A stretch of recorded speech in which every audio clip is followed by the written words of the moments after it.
Hello everyone, and welcome to another episode of Dragonlance, Shadow of the Dragon Queen, here on Dork Tales. I'm your Dungeon Master Kelly. I use he and him as my pronouns, and folks, we're back after a week, not really off, but sort of off, doing our How to Run episode.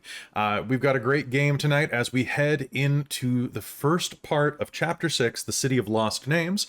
But before we do that, we have a couple of announcements, some introductions to make. Let's go ahead and start with that second part, starting with Christine. Hey, Christine. Hello, I'm Christine.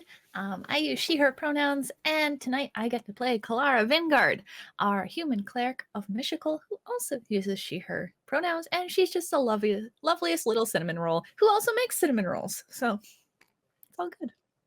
Nice. Over in the corner, we've got Chris. Welcome back, Chris, after you did take a week off because your house flooded. Woo! Yeah, well, sort of, yeah. Just ongoing issues with the ceiling and the fish tank upstairs, but we're back, yay, and everything seems to be in order, so that's great. Hi, I'm Chris, still a little tired, use he, him, they pronouns, and I'm playing Godfrey Highvalor, the Sir Blends-a-lot. Sir Blends-a-lot indeed. All right, and down in the corner we have Robin. Hello, I'm Robin. I use she, her pronouns, as does our Kinder Rogue, Rizira Moonbrush, our swashbuckling Kinder Rogue, who uses she, her, but also it's mine.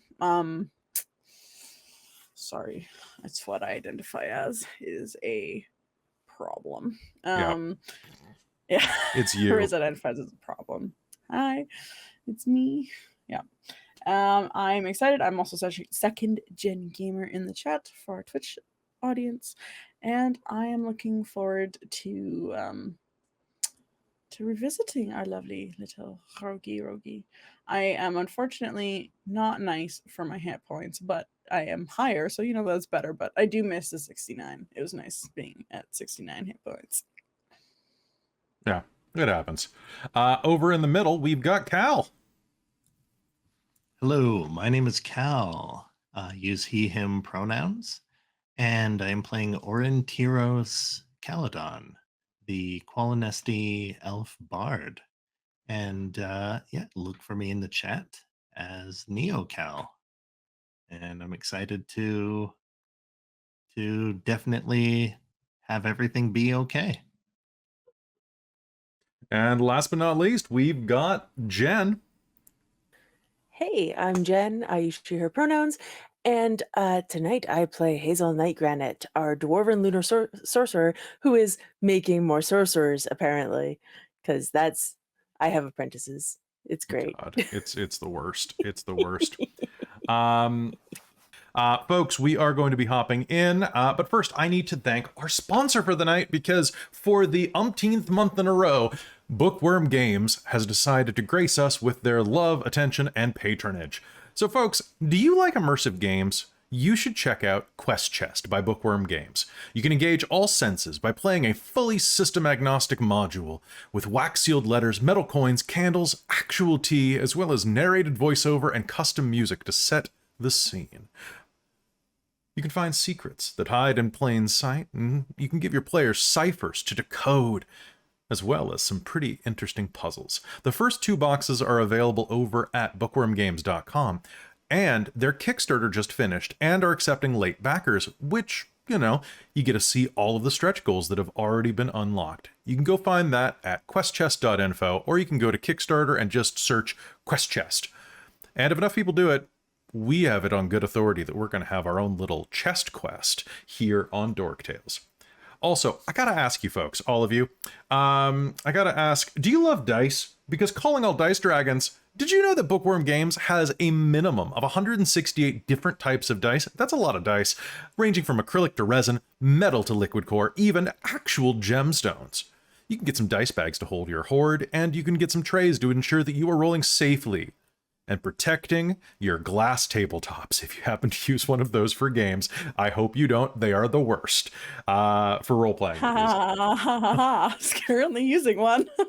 Luckily, you have a dice Rip in bin. peace. Engage all of your senses while gaming with their candy dice or their themed scented candles. You can check out their 5 mystery boxes or even a mystical item monthly subscription for fun surprises every month. They also have a dice delivery subscription now, which you can go check out right now. We actually just restoried their Instagram about that today. So go to our Instagram, check that out, or go to their Instagram, Bookwyrm Games. Besides that, if you go to bookwyrmgames.com and you use code DorkTales, you're going to save not 1, not 2, but 10% off of your order. And if that order is at least $100 Canadian, you know, that's not even real money, you are going to get free shipping. And let me just put this out here. As an elder millennial, I remember when you had to pay for shipping like on Amazon. And to this day, free shipping is still the best thing in the world. Aside from like pizza. Yeah. They don't know. They don't know the days before that was a thing. I was there, Gandalf.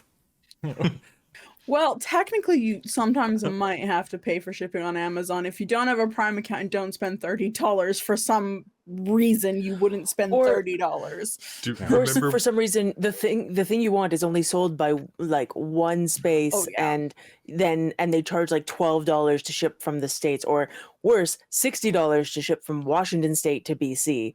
Because I've had that happen. You know what that's called for me? That's called a nope. Do you remember? Do you remember how everyone used to pay for custom ringtones, and now nobody has their phone on, like on? Don't. It's all on silent. Stop. I was saying we should stop this nostalgia trip. We'll talk about that during the break on our. You know, I heard the worst thing, by the way, is that we're called what are we called? Internet boomers. Millennials are internet boomers. Get out! How dare! Get out. I know, right? How dare! Those are fighting words. Oh, all right. How dare you? How dare you? Gen Z, those fighting words. But we won't fight. We'll just tip 20%. Because as that's what heroes do. All right, folks. I think it is about time for us to head in. Quick reminder that if you need coffee, get it at, I almost said Bookwyrm Games. You get your tea at Bookwyrm Games. They don't have coffee yet. But go to Bones Coffee, Dork Tales. It's 20% off code. And we get some of that money, and it's good coffee. Also, they put out a 3rd Indiana Jones flavor called Daring something or other. I don't know. It's coconut and Robin, I was telling you about this earlier. It's coconut and caramel coconut. No, chocolate. Yeah, caramel coconut. I was gonna say chocolate coconut. I know. I kept wanting to say chocolate too, but I knew that was a lie. So yeah, go get some coffee. Do it. Besides that, you should join our Discord because it's free. And if you like these videos, subscribe. We also have a bunch of games coming to our Patreon, but I'll tell you more about that later. What? Well, I was just going to say the Patreon thing, because last night Twitch got to see Passions de la Passions. Oh, and someone on Facebook tore apart my Spanish, which was very valid. I saw. I got called out personally, and I'm like, oh, I'm the only one who took Spanish in high school in this game, aside from Jen. I took it in high school. So can you open your mouth? I got you. Oh, whew, whew. Guys, I almost died. Just the look of the dead to you stare from How I Met Your Mother. Yeah. All right, folks, I think it's time for us to start with Dragonlance Shadow of the Dragon Queen here on Dork Tales. Are there any questions, comments, or concerns? Before we begin, I want to quickly ask, everybody did their hit points. Let's go around a circle. Tell me what you rolled. I know what you rolled. Tell everybody else what you rolled. Christine, how many hit points did you gain? We rolled it last time, so... No, we didn't roll it on stream last time. But we rolled it afterwards, I thought. Well, some people did. Okay, well, I did. So I'm at 94 now. Ooh, nice. 94 hit points. Godfrey, what'd you get? Damn it. I rolled a 1 first, which got to reroll because of the house rules, and then I got a 4, so I'm at 92. 92. Oh my god, Kelara has more hit points than Kalara's you. tougher than you are. We knew that already, though. All right, Rizira, would you roll? I rolled very mid. I rolled a 4, so I am now at 76 hit points. Nice. So you know. Aurontiros. For the first time, I rolled my max hit points, which is 8. Beautiful. And I'm at 54 hit points, though. Oh my god. So you're almost half of Kilara's hit points. And Hazeal. And in true dwarf fashion, but not so true sorcerer fashion, I have rolled extremely well on all of my dice, and I'm at 64 hit points. I rolled a 6 this time. Beautiful. Oh, I just realized we were having 11 roll hit points rather than take average, weren't we? I don't remember. I think we I don't were. know. I just remember that you forgot to give her hit points at all. I did. for I will roll leveling. her I hit points remember right that there. too. I rolled 8 Nice. plus Out of 8 D10? on a D10. Nice. I'm gonna take it. Do Because these dice love me. And then the last thing I want to know is that everybody here hit level 8. So that means that you get the ability score increase or the feat. Let's go in reverse order. Hazeal, what did you take? I put my charisma up to 20. The most charismatic character in the game is the dwarf. Yep. Oh, Yep. there's But the elf it's okay. too. I made a bunch of sorcerers instead. This is true. All right, Aurontiros, what'd you get? Oh, what did I get? After hearing everyone else's hit points, I'm wondering if I should have taken tough. Because, boy, oh boy, if things... No, I'm sticking with it. Unless Kelly tells me to take tough right now. No, he's not, so I took lucky. You took lucky? Because I think that's going to save your life. He's not Yep. tough. You're not tough. Don't argue with it. You're not tough. All right, over to Robin. As my title card said, Riz is gonna borrow some sorcerer magic, and she took the magic initiative. Magic initiative. I What's your can't say magic initiative. Roll magic initiate. Whatever it is, Initiate. it's No, too I high. can't do the word. The magic initiate. Initiate. Initiate. Why? Anyways, I took Just that feat. Call it the Hazel's Apprentice. Yeah, Hazel's Apprentice. Feat. Nice. All right, Chris, what'd you do? I decided to finally lean into the it's been shield thing a little more and took Shield Master. Oh God, I want to hit you one of these days, man. Let me hit you. I almost took the feat where I would get could take another fighting style and get +1 to my AC just because I tuned in at that point in the chat last game where you were like, I can't hit Godfrey, and I was just like, But I decided What is not the feat you to. chose? I chose Shield Master. Which does lot. A few different things, like cool shield guy stuff. cool shield guide stuff, Captain America stuff. Captain America stuff. Yep. Oh, great. Well, it makes sense because you have Ispin's shield and you want to do him proud. And I'm Solamnia's ass, so. It's true.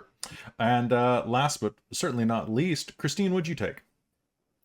I took Metamagic Adept so I can use Twin Spell and Quicken Spell. This is going to be awful for And I everybody. have 2 sorcery points. So it's probably going to be a thing of, hey, warrior, night types, take some more AC and go chop them all up. Yep. Especially if Hazeal also casts Twin Spell Haste on them at the same time. It's going to be great. Nice. All right, so that is everybody's there. So I've got 2 Hurt the Moors, I've got a Drama Bomb, and I've got a Something Good Happens. And I think it is time for us to start our game tonight. So without further ado, let's head in to Dragonlance, Shadow of the Dragon Queen, here on Dork Tales. Last time on Shadow of the Dragon Queen, you all infiltrated the tunnels at Wind's End after meeting up with the rest of the army, returning the dragon's egg to Ness, and marching on the outpost there at the valley, blocking the gateway to the City of Lost Names. You watched as your allies from Kalaman and formerly Vogler made a heroic stand, we should say. against the Dragon Army forces while you snuck in the back. And that's where we're going to be picking up. For as you pushed through what little defenses remained on the edge there, and into the old tunnel system that had been boarded up, you had no idea what would await you.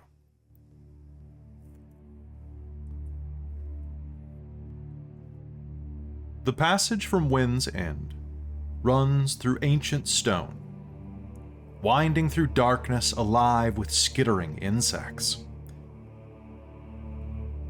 After traveling for hundreds of feet, you pass a large seam in the wall, after which the rock's texture abruptly changes. Ahead, the tunnel stretches on. You find yourselves moving ever forward down this corridor. There is no light source save for what you bring.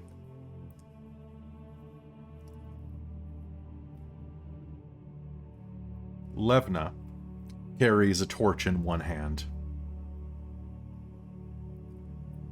Does anybody else have a torch out or a light spell? Riz will take a torch out of her bag, because I believe she has a bag.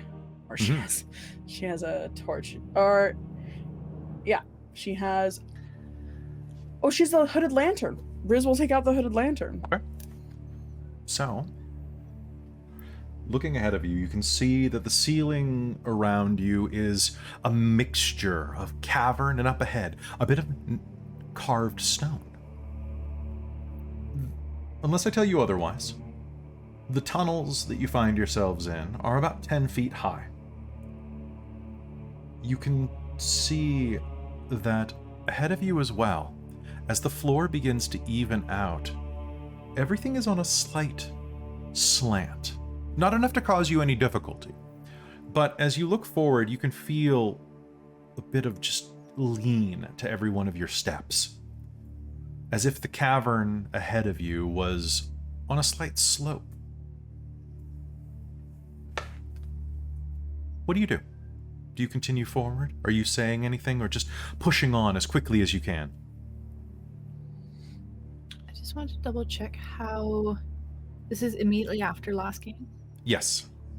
Okay. Cool, that means Death Ward's still up. Okay. And who's going first? Riz will be first unless anyone grabs her by the collar and yields her in. Riz, stay close. Well, I'm Riz's specialty is not staying close. I'm the sneaky one. Stay Do we within know shouting what's- distance. Do we know yeah, what we're going into? I have no idea. Correct? Probably trouble. Well, Yeah, aren't we Trouble. just trying to find the...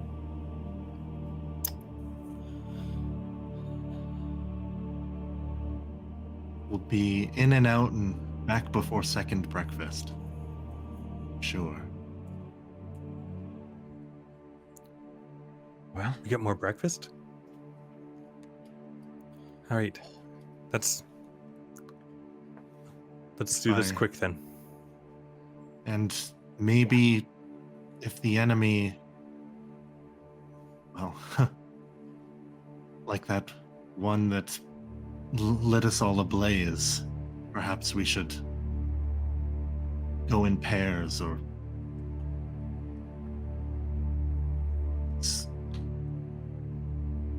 go away from each other in Not some all ways. clumped together. Yes. Yeah, last time we were in a cave of some sort and came down a stairway, we all got fireballed, so that is a very good idea. I like that. Some of us more than others, but yes. Well, so, Rizira? I don't know if this... I don't know if this will help, but... And, Aurontiros will cast, will cast motivational speech for the group here. Sounds good. Upcasting it to level 4. So everyone has 10 temporary hit points.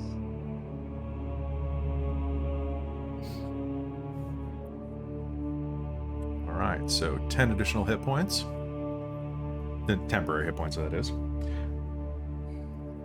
As you are making your way slowly down this corridor, Hazeal, you're going to see that this seam in the wall, the rock's texture changes and the tunnel stretches on, but with your stone cunning, you're going to see that this passage ahead of you, it was formed naturally. But you'll know for a fact that the surrounding rock isn't from the northern wastes.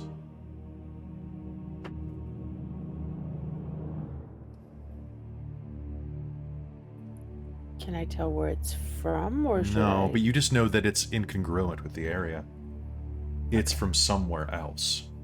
Distinctly so.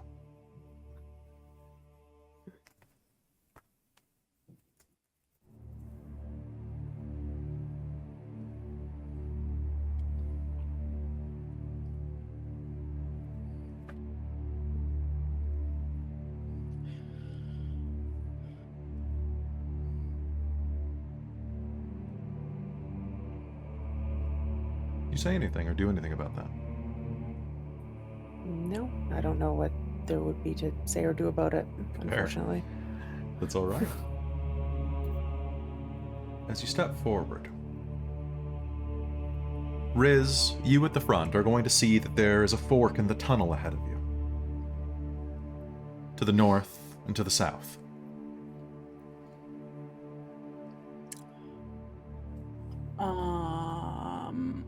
Can I try and listen to see if I can hear any sort of movement or from either tunnel? Absolutely. So you're going to approach the fork. Make me a perception roll. Yeah. Okay.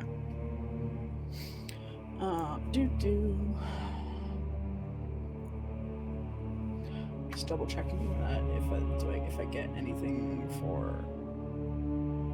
I don't think I get anything for rogue. Don't know why I think I would. Oh, starting off nice and strong with a 7 plus 10 is 17. 17? I'm gonna spend my Do I have determination? You do. Everyone does right now. I'll make it a dirty 20. As you step ahead, you can hear the sound of water trickling in the distance. But then, something else. As you approach the fork in the tunnel, the walls burst into green flame that rushes toward you. All around you, the whole lot of you, see spectral heads, dragons, erupt from the flame. The corridor fills with furious, hissed words. None of you speak Draconic, do you?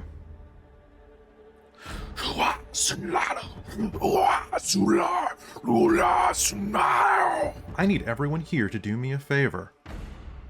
Make me a wisdom saving throw. Okay, that Kalara's is... gonna have just gonna. What are they saying? The walls are going to shudder. Is this to be frightened, Kelly? It is not. Okay, cool. I just wanted to know because I rolled like dog poo-poo. So I just wanted to know if I got advantage for that or You do would use not. my Not on this one. tip. All right. I'm going to spend Let's that go, drama guys. bomb I just got to make Chris re-roll yours. Ooh, oh no. Okay. So, going through the list. Christine, what'd you get? 29 from a nat 20. Perfect. Levna got a 9. Godfrey, what'd you get on your reroll? Well, I originally had a 17, but thanks to that reroll, I got a 5. All right. Down to Robin, what'd you get? 6. Okay. Cal? 15. Hazeal, what'd you get? Surprisingly, I'm not the lowest of the bunch. I got a 14. 14. All right.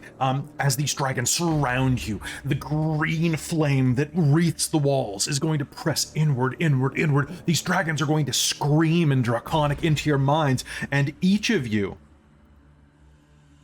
must use your action to make a melee attack against the nearest creature to you. Riz, that is going to be Levna or Godfrey. Godfrey, that is going to be Levna or Kelara. Levna, that's going to be Godfrey or Aurontiros, and so on. I'm gonna roll a d20 Yep. for Godfrey and Kelara.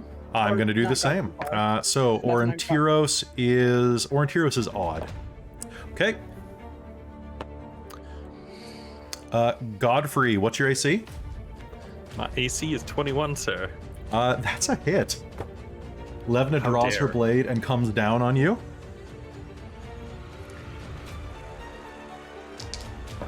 And holy crap, that is going to be 14 points of slashing damage.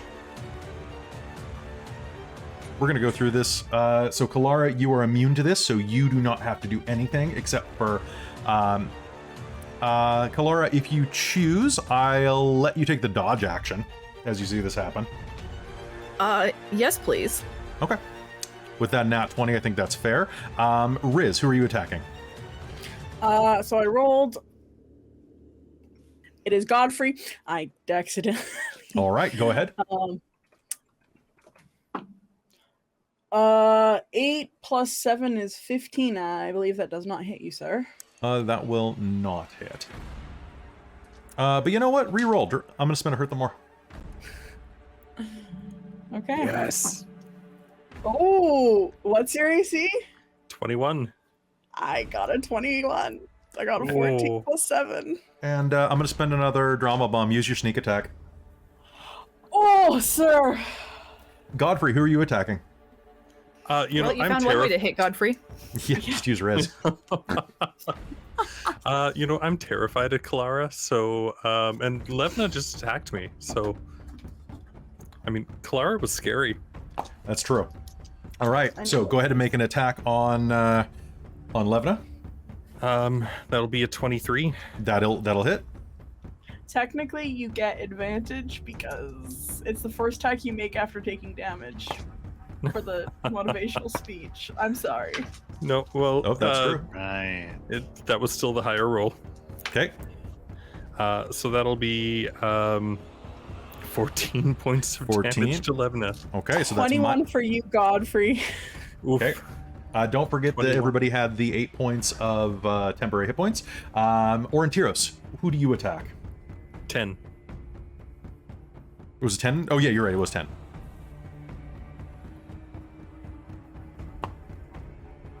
So Aurontiros, you were directly next to Levna, Who's ahead Kelara, of? and Who's Hazeal. walking ahead of me? Directly ahead of you, it is Levna. Oh, sorry. Okay, go ahead. 24. That is absolutely a hit. I'll never roll that well again. All right. Swordy do. Swordy do is a D8. That is a D10. That's not fair.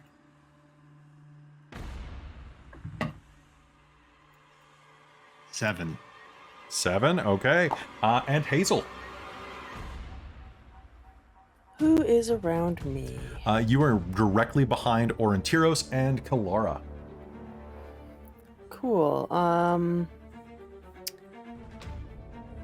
am going to use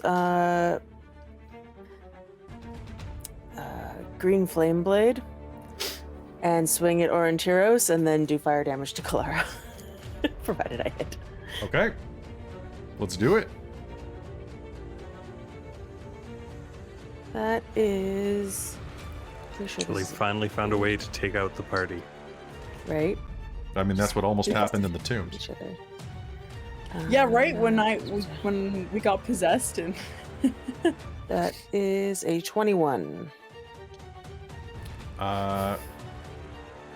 21 is To definitely hit. going to be a hit. Roll damage. Cool. Oh, wait. I'm doing it this way.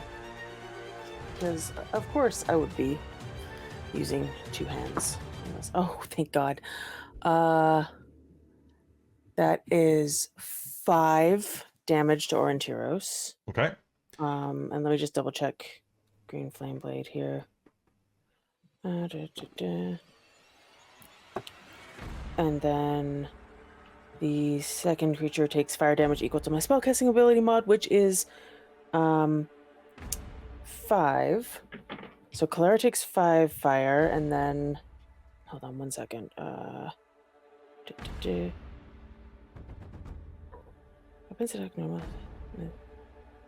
How does this?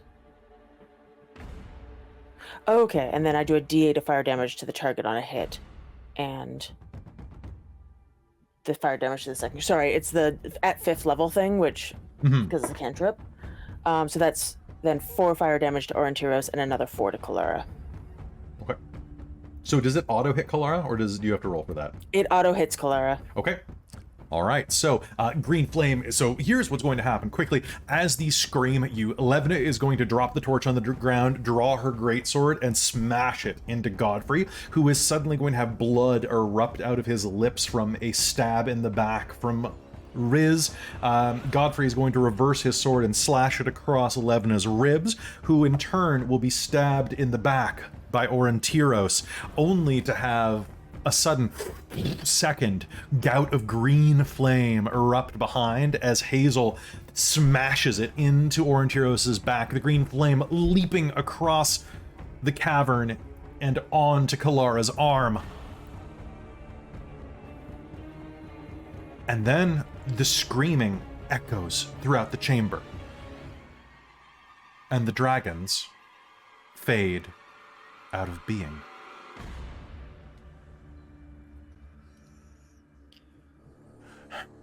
You are all returned to normal. Oh, What? Kelara shrieks and turns and slaps Hazeal for the fire. Yeah, fair. What the hell? I'm sorry. I don't. What happened?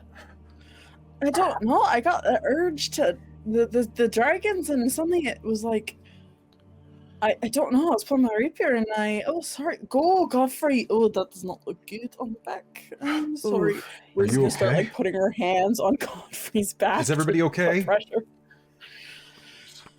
Yeah. I Yes. Godfrey? What was that? felt like I wasn't in control of anything. Yeah. Yeah. There's...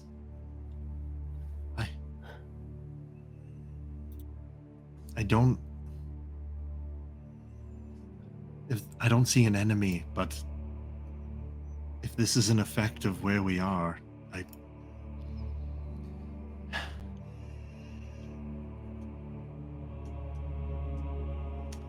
the elders of the forest I come from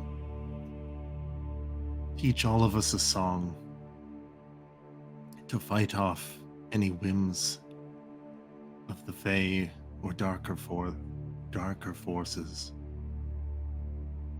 I could try to play this dispelling song in case this encounters us again, but it means we will not be passing quietly. Maybe just get it ready. Yeah, maybe just have your loot for and prepare. Second, we see any sort of or hear any of that screaming, you can just start playing it and turn them out. That's, Yeah, We'll try. hopefully. is everyone okay though? Yeah, I Or think should we so. take Kelara. should we take a few minutes and just gather our breath? I am perfectly fine. I don't, but Like, you, Livna, and you, Godfrey, look like you got most of the brunt of that. How do you two feel? Well, first I'm going to use my second wind. Just give me a second to take a breather. I'll be fine. That's 8 and 8, so that's 16. Levna will take a breath as well, and we'll heal her 11 negative hit points. I'm doing okay. You sure? I hit you pretty Yeah. hard. Not as hard as Riz. I think it was hard. It was just as hard. Nope. No, it wasn't. You want me to hit you again? Maybe it'll help Don't- make the other one feel better. Don't taunt Levna. What the Riz hell is just was that grinning in the anyway? corner. Does anybody have any idea? Anyone who wants to can make me a religion roll. Cool. Sure. Oh, 17. You're pretty sure those were ghosts. The 4. unquiet, the restless dead. Did we get possessed? Again? Oh, not again. It didn't feel. Maybe we were possessed. Everyone except for Kelara? I mean, that makes sense. Yeah, that makes sense. Must be nice What to be if we- protected by the gods. Do Right. you think it's if it's we hear it?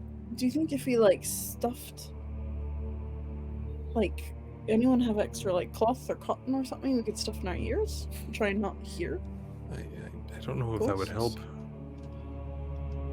I could always try putting up silence. They can, I mean, they can enter your body, right? Like what happened to you. That's true. That's true. Yeah. You saying those things are ghosts? I mean, what else would they have been? Do dragons leave ghosts?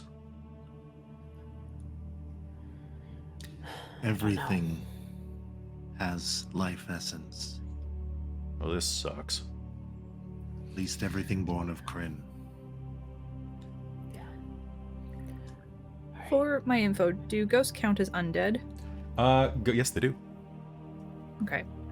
And we think they're ghosts. Do I feel like they're ghosts? I rolled a 17 on religion. Yeah, you think that was some type of spirit of the dead? Yes. If not specifically Okay. like the monster manual entry of ghost, that was definitely some type of spirit. Okay. Well, Kalara's going to reach out and touch Riz and cast protection from evil and good. Ooh. Specifically undead. You cannot be charmed, frightened, or possessed by them. Screw that, you did too much damage and you did it last time too. Stop you being It's true. possessed. It's For 10 true. minutes. For 10 minutes, Riz is not. It's a first level spell, I can keep casting it. Maybe that'll Cool. help keep Riz from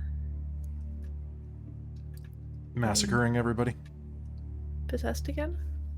All right. That's a good idea.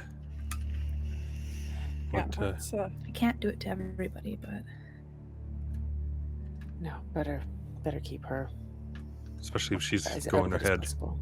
And maybe she can let us go ahead and scout and let us know if terrible things are coming up as well, if she doesn't also get possessed. that is very true. I can definitely be more of a alarm system. All right, let's Got the loot at the ready. move forward slowly. All right. I'm going to switch us over to our maps.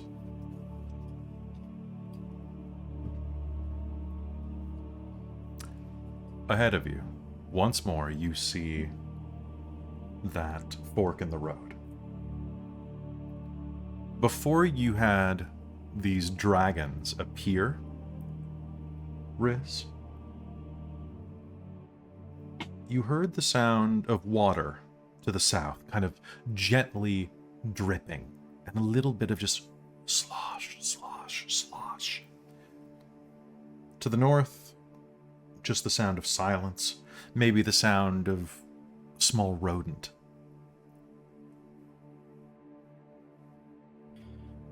So, before we got attacked by those ghosts, I heard water to the south and then nothing up from the north.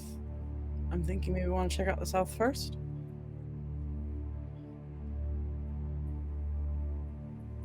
Yeah, let's take a look. Alright, Riz is going to start advancing and slowly start heading down the tunnel with her lantern. She has it ready. The second she hears anything, she will try and close off light if she hears like voices or something. Sounds good. As you round the corner to the south, there's a small passageway about 15 feet long that takes you down to this room.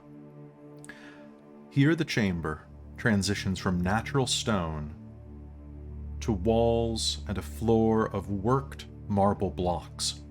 The passage tilts down to the southwest, where a carving depicts a dragon in flight. Rounding the corner, you can see this chamber transitions from natural stone to a floor of worked marble blocks. The passage tilts down to the southwest, where a carving depicts a dragon in flight. Half of the dragon's body is submerged in dark water, and the hallway beyond is completely flooded. You can see that there's another passage to the north that exits out of the room.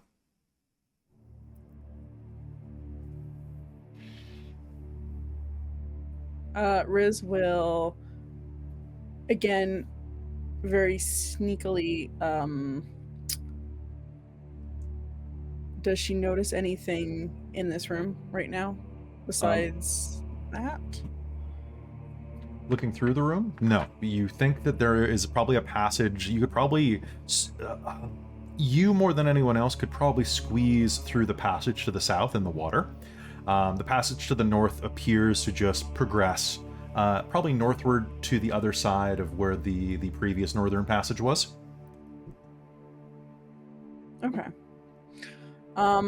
Riz will go back and convey that to everyone, and then she's gonna be like, so there's a passage under, like, looks like it's blocked off, but I could potentially sneak through it. I would like to try.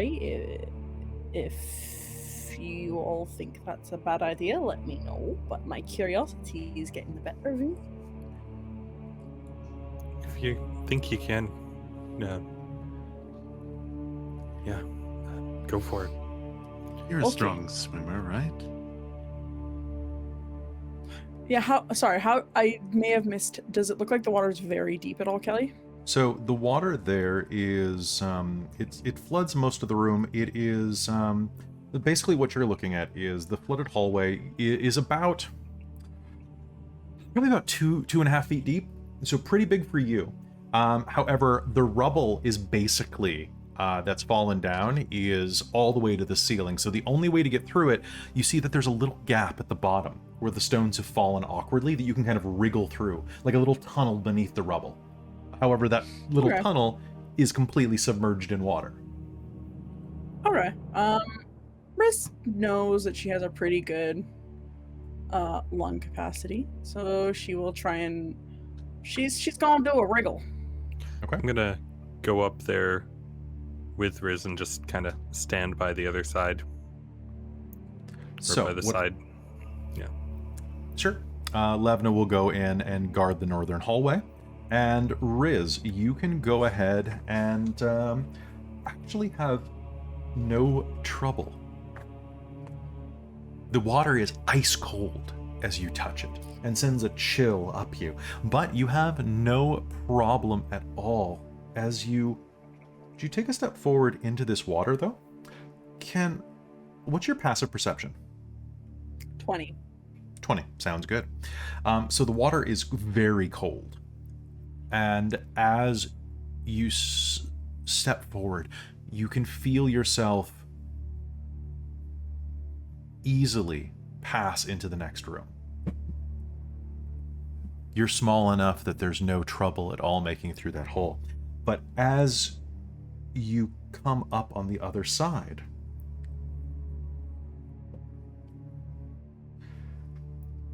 you're going to pop your head up. And inside of this room, you're going to notice that there are several like posts jutting into the water as you're swimming through, like tables set up here.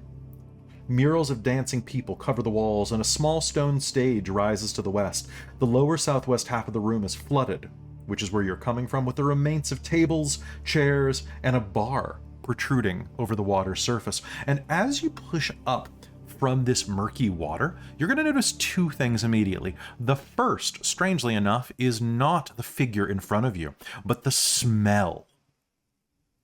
And the way that the water clings to you as you scent lantern oil. A big slick of it coating the surface of this pond. And then you notice that on the stage across from you is a hulking green form of misshapen frog-like being, similar to the one that you encountered in the basement of Sunward Fortress. I'm gonna spend a draw, or I'll spend a hurt them more to, yep. So as you come out of the water and take a deep breath, the creature is going to turn and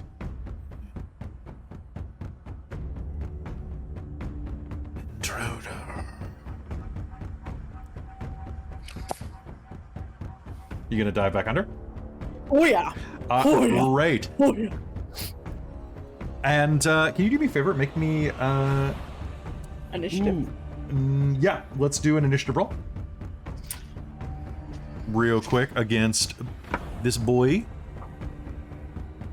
Okay, I think you're gonna win this. Yep. That's a 22. 22. Okay. Yeah, that was a 9 for me. So as you see this creature, what are you gonna say? You're just gonna dive back into the water? Oh yeah, I'm assuming she wasn't very sneaky and it saw her. So she's just gonna go right back under because she may be a little reckless, but she's not an idiot. All right, sounds good. You are going to dive back through and come up the other end. Do I remember what it was called? You remember those things were called slod. Slod in the room. Yep. Let's go. Slod's there. Sorry, what? Slod. And with that, I need... Is anybody moving toward Riz and Godfrey? I was going to be moving towards. Sounds good. Are you moving into the water? Yeah, because I had planned to kind of, if Riz needed rescuing, I had an idea to rescue her. Perfect. All right. Anybody else going over to help? I think I'm just at the edge. Okay. Presuming that we're not going towards the slod, Aurontiros is hanging back. All right. With that, I need everybody who is in the water. Godfrey, you'll have disadvantage on this. I need everybody who is in the water to make me a dex save, please.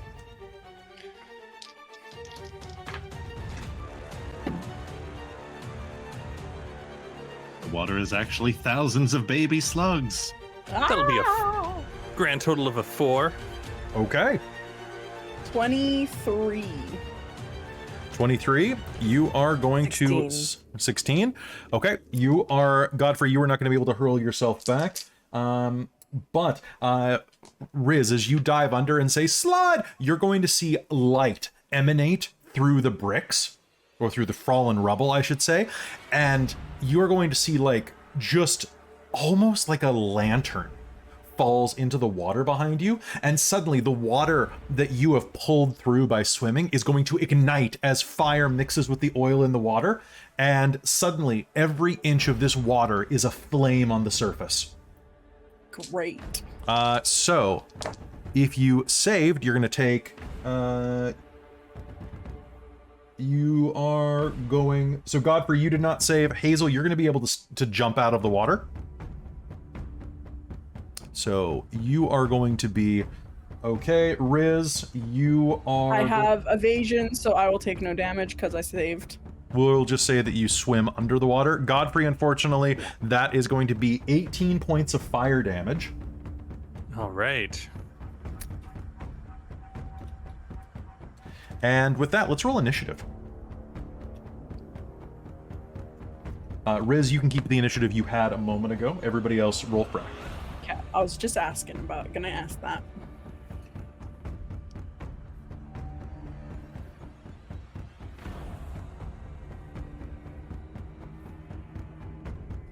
All right, so looking at the initiative, I have Riz with a 22. Oop, nope, I have Aurontiros with a 24. Anybody beat 22 or 24? All right, let's roll for Levna. Levna got a 6. Oh, wait, she has advantage. She got a 9. Oh, nice. All right, so I have Aurontiros, Riz, Kelara. Then I have Hazeal. Then I have Slod. Then I have Levna. Then I have Godfrey. All right. So looking at the initiative, Aurontiros, the water ignites, fire licks across the surface of this little pool. What do you do? Is anyone currently burning? Godfrey is currently burning. And remind me how fire works. When it becomes their turn, they take It usually is that they will or- take damage when they start their turn there, or enter the water for the first time. So dousing them might not help because the water is ablaze, correct? Yeah. Because it's an oil fire. Dang. I say use gust and see what happens. Only good things, right? Only good things. We need Kelara to get out her flour from her chef to put it on the fire. That's true. I'm trying to think of a... Dang. Godfrey Flambeau. Flambe. I don't know how to... I usually have an answer for everything, but I don't. Mage Hand can't grab people, can it? It cannot, unfortunately. Only give wedgies. Only wedgies. That's not people, that's their underwear. People and That's their true. underwear are two distinctly different things, but I can see why that would be confusing. How do I... Well, Aurontiros is already holding their loot. So they're gonna Just do a do jam what they do best and just Anyway, here's fire. get out of the water. Anyway, I started blasting. Going to use their bonus action to give my man Godfrey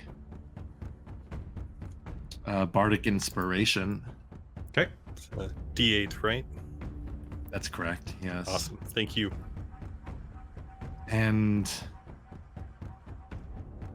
wow, man, where's ice when you need it? And I can't see the creature, can I? You can't because it's a blocked chasm.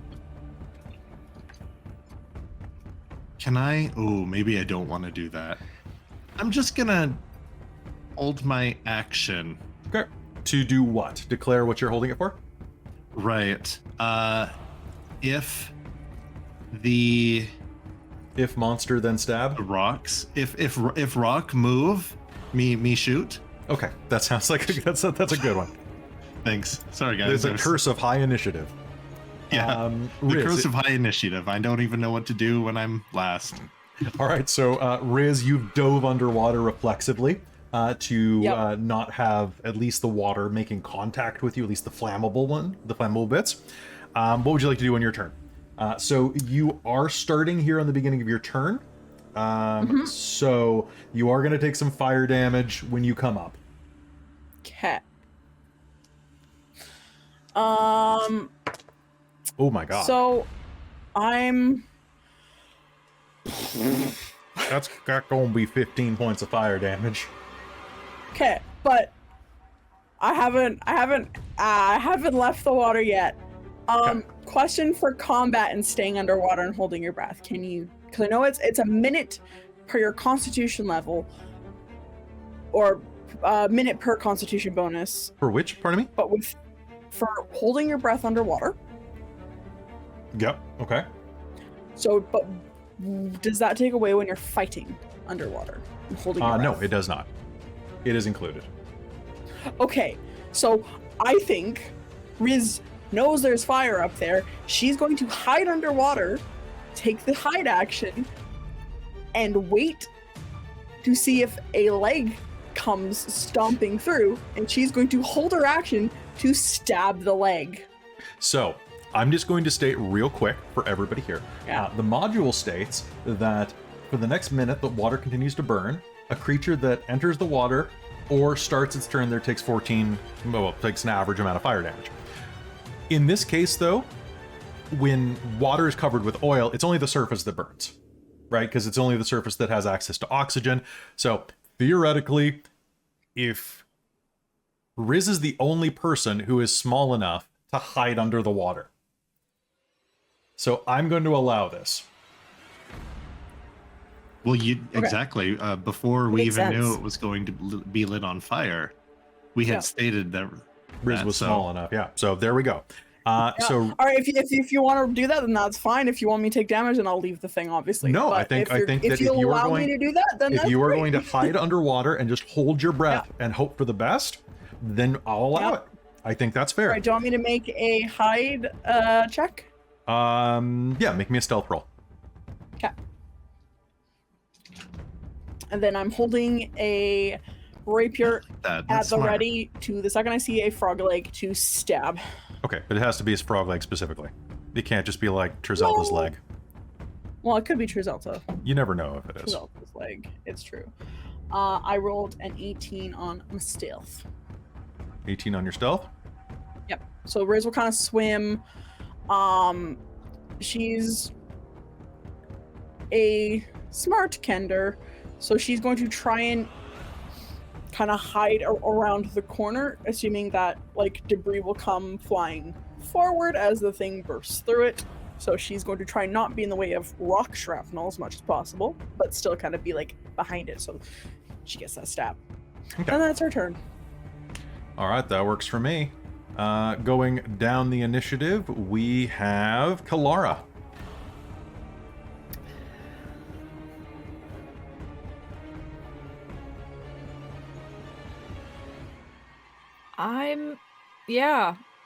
I'm not sure what I can do. So it's when somebody enters the water or starts their turn there? To get fire damage? And is this going to be, like, does this seem like something that would cling after you leave it? I'm going to say yes. I'm going to say that it'll take an action to remove. Okay. I think that that's the way that it should be. So you can see that Godfrey is alight with fire. Yeah. I'm trying to think what I can do. I need a hero. I wish I we mean- had access to that. I know it's weird because it's like Scorpion would be great right now. You could just The only thing I get can think over of here. is like lassoing Godfrey and pulling him out, but that would take time to A, tie a rope into a lasso, B, have to catch him with it, C, have to pull him out. So, And then the rope could burn. well, I mean, in a turn, right? It's like 6 seconds. It's not going to burn and Yeah, pull it apart takes, in that takes amount 12 of time. seconds to burn. So I don't know. What do you want to do? I don't think I can really do anything. That makes any If sense. you So, if you figure out something you want to do after my turn and hold your action, I have a plan. well, I have to declare what my held action would No, be. that's what I'm saying. so- If you can think of something you want to do like after, possibly if the fire isn't much of an issue anymore. You could declare that your action is to clean Godfrey off once he leaves the fire. I was just gonna say that if somehow I am in a space in order to help Godfrey get the fire off of him before my next turn, I will do that. Okay, that sounds good. So we'll hold your action there. Hazeal, you're up. Okay, so this depends on you allowing me to use like real world physics. Oh boy, I love bringing science into D&D. If That I was were sarcasm. to cast Dragon's Breath on myself and use cold for a cone of cold, can I freeze the fire? Or at least put it out? That's amazing. Potentially freeze the water, so Okay. Yeah. My alternative backup plan is I have control flames, but that only does a 5-foot square, so Fair. And that one doesn't have an upcast for more, does it? yeah. You could at least do around Godfrey so that he's no longer currently on fire. You do know it what? directly on Godfrey. I like your moxie, kid, and there's a lot of dragon shenanigans going on here. So you know what? I'll allow you to do it, but what I need from you, we're gonna make this a skill challenge. So, Pit, what do you think this would be? This would be a breath attack, probably, right? Like a ranged weapon attack? Yeah. So it's effectively it is each creature in a 15-foot cone must make a dexterity saving throw, or takes 3d6 damage on a failed save, Okay. and then half on a successful.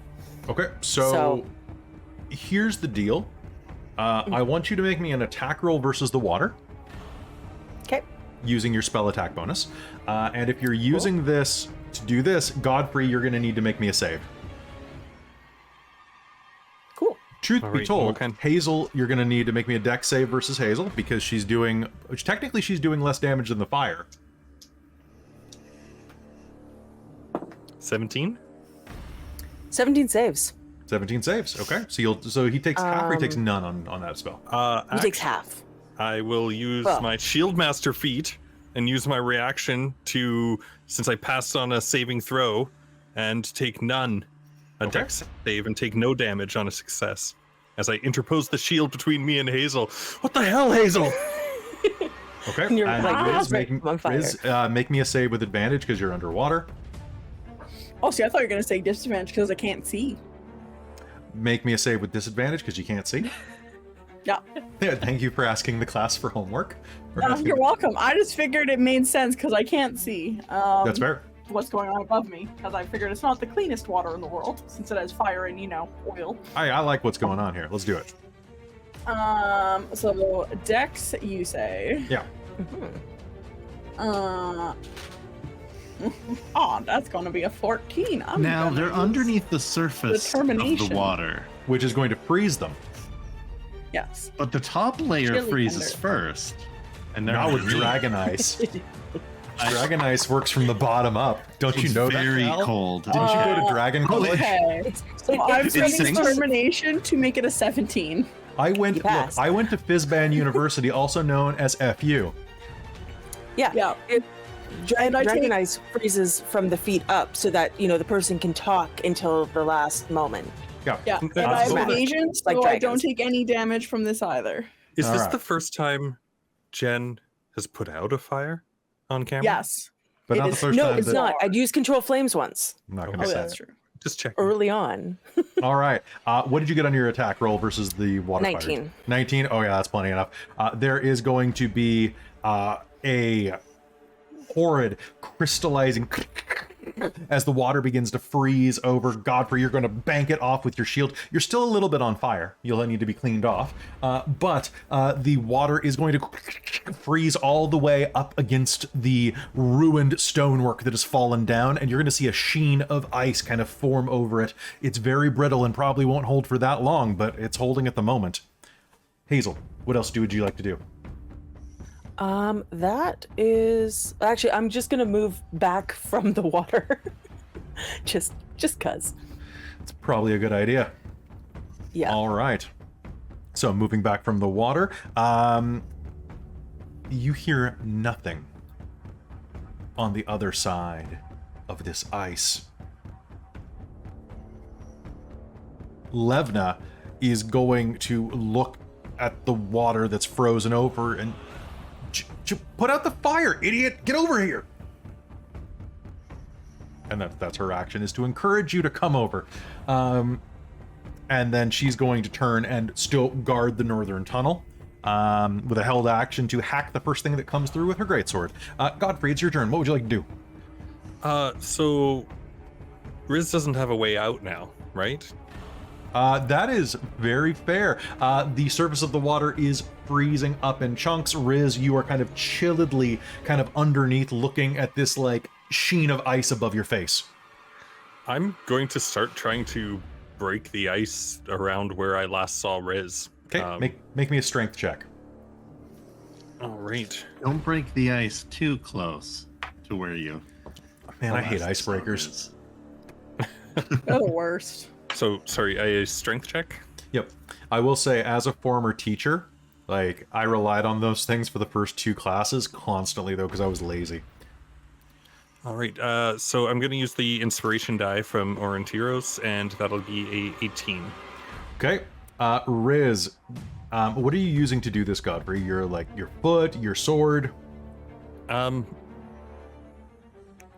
pommel, your fist? Bam, bam. Probably the pommel. Okay. Riz, a pommel is going to punch in about an inch from your lips. And as you pull that up, you're going to see little Kender lips kind of pushed up against the ice going, ugh! And then the ice is going to crack and shatter, revealing Riz's form beneath it. Would you like to do anything with your move action? With my move action, I will... Yes, but not... Yeah. I'm going to... If Riz is free, I'm going to move away slowly, I guess. 5, 10, 15. Sounds good. And also, quick reminder, the oil fire is clinging to you still. Yep. So you're still burning. I'm guessing the ice is difficult terrain. The ice is difficult terrain. But what I'm going to do is you're surrounded by ice. So I'm going to be nice to you, and I'm going to remove one of these dice that this does to you. So it's only going to do 17 points of fire damage. All right. I will take it like a champ. Ugh. And that's it. I just moves closer, 15 feet towards getting out of the ice. All right. So you are on the... So are you moving out of the water? I can't quite make it out of the water just yet, unfortunately. Yeah, you can. You were right on What the if edge. So he slides? 5, 10, 15, 20, 25, 30. You can make it directly out of the water. Where you're standing. Okay, great. Perfect. If that's out of the water, that's fantastic. Yeah. So, and then once you step out of the water, so you could actually make it to Kelara to get cleaned off. Yes, please. Absolutely. Yeah, no. All right. Great. As you burst out of the water, Kelara, what do you do? He's still like wreathed in flame. Yeah, I think you know what? She's got the cloak of protection now, but she had her previous cloak, so I think she pulled it free of her backpack and wraps it around him and just tries to smother and wipe it off.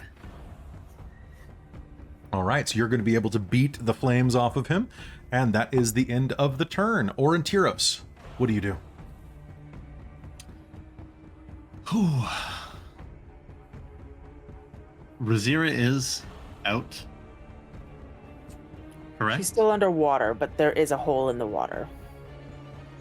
Or a hole in the ice. Hole in the water, yes. Hole in the water. Okay. So they're safe. They got a hole in the water, fire in the water, ice in the water. There's a lot of things in the earth water. And air. Fire, yeah. Okay. You are the Avatar. I was given the option to gust last turn, and I turned it down. So I'm not the Avatar. It's true. I'm not the last Airbender. We'll run that game eventually. You'll get the face paint. Shave my head and then put the blue. Yeah. Or wear arrow one on. hell of a bald cap. Yeah. Yeah. Okay. But it's not. Will I take damage? How cold are we talking here? No, it's just frigid. So you can step into the water. It'll be mostly emotional damage. Emotional. Okay, let's bear the emotional damage and go and grab Rizira, just because I don't see them above the surface. Okay. Just So- to help. Okay, so wading into the water, you can reach down and grab her. The water's only about 2.5 feet deep.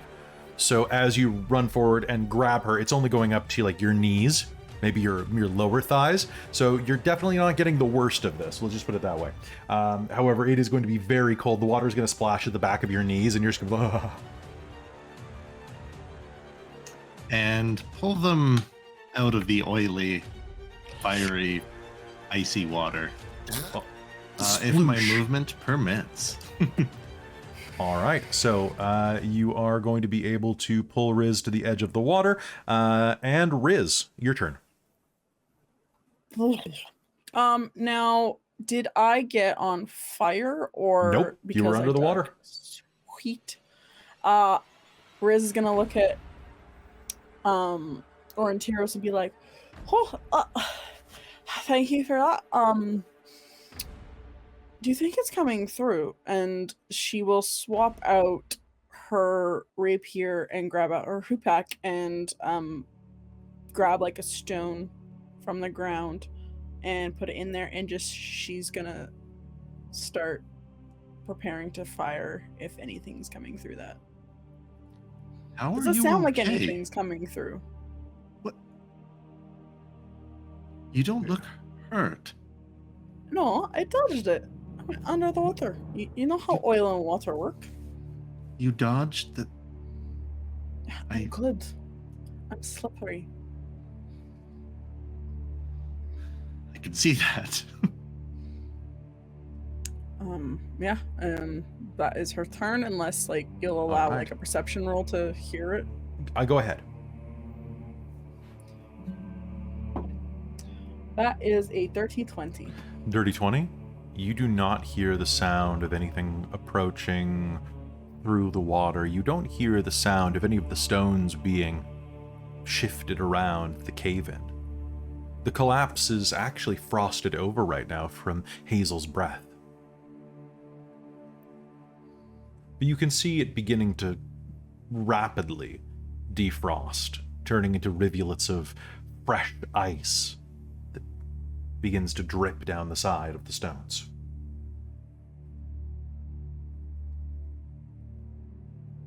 Nothing's coming through, and I think unless anybody wants to do anything else specifically, we're going to fade out of combat at this point. So you think that thing just didn't want to be bothered? Seems that way. Hazeal, is this something that you can breathe once, or... I have it for a little bit.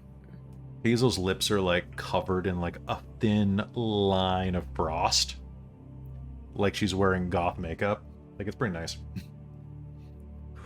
I have it for a minute, so long as I keep thinking on it. Thank you, Hazeal, Kelara. Oh God, it burns and it's so cold. Well, it's Yeah. like icy hot. It's sometimes, it's. I think people pay a lot of money for that sensation for like sore muscles. Hazeal, Yeah. if you can freeze this water and... Rizira, you said it connected to another chamber?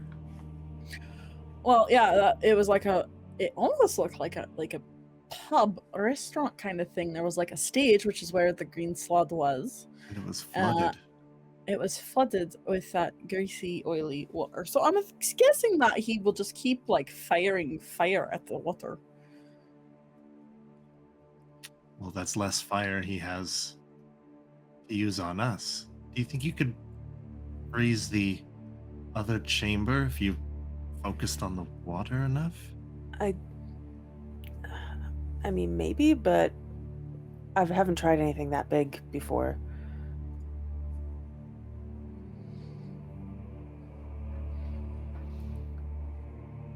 We could also just leave them be and go explore the other chambers.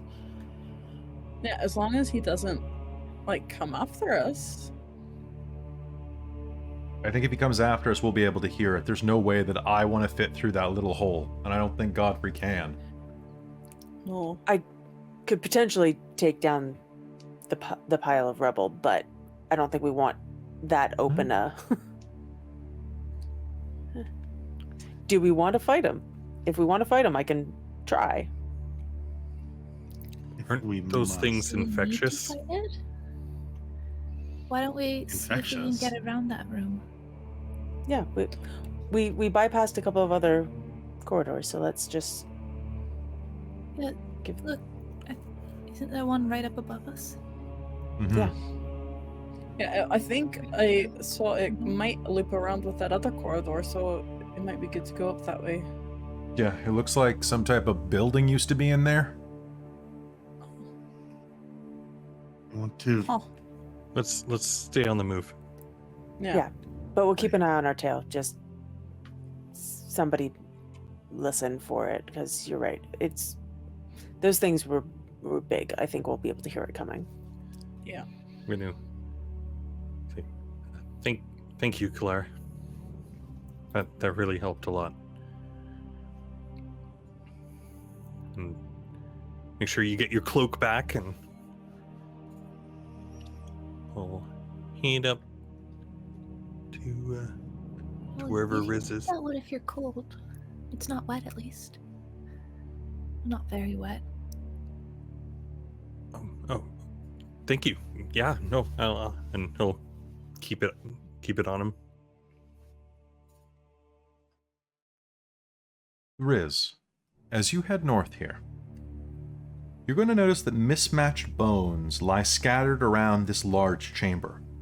Although the cavern itself is natural, its ceiling has caved in, and with it, part of a building has fallen into this cavern. Inside of the collapsed structure are strewn wooden heads and decaying hats. Hundreds of years old.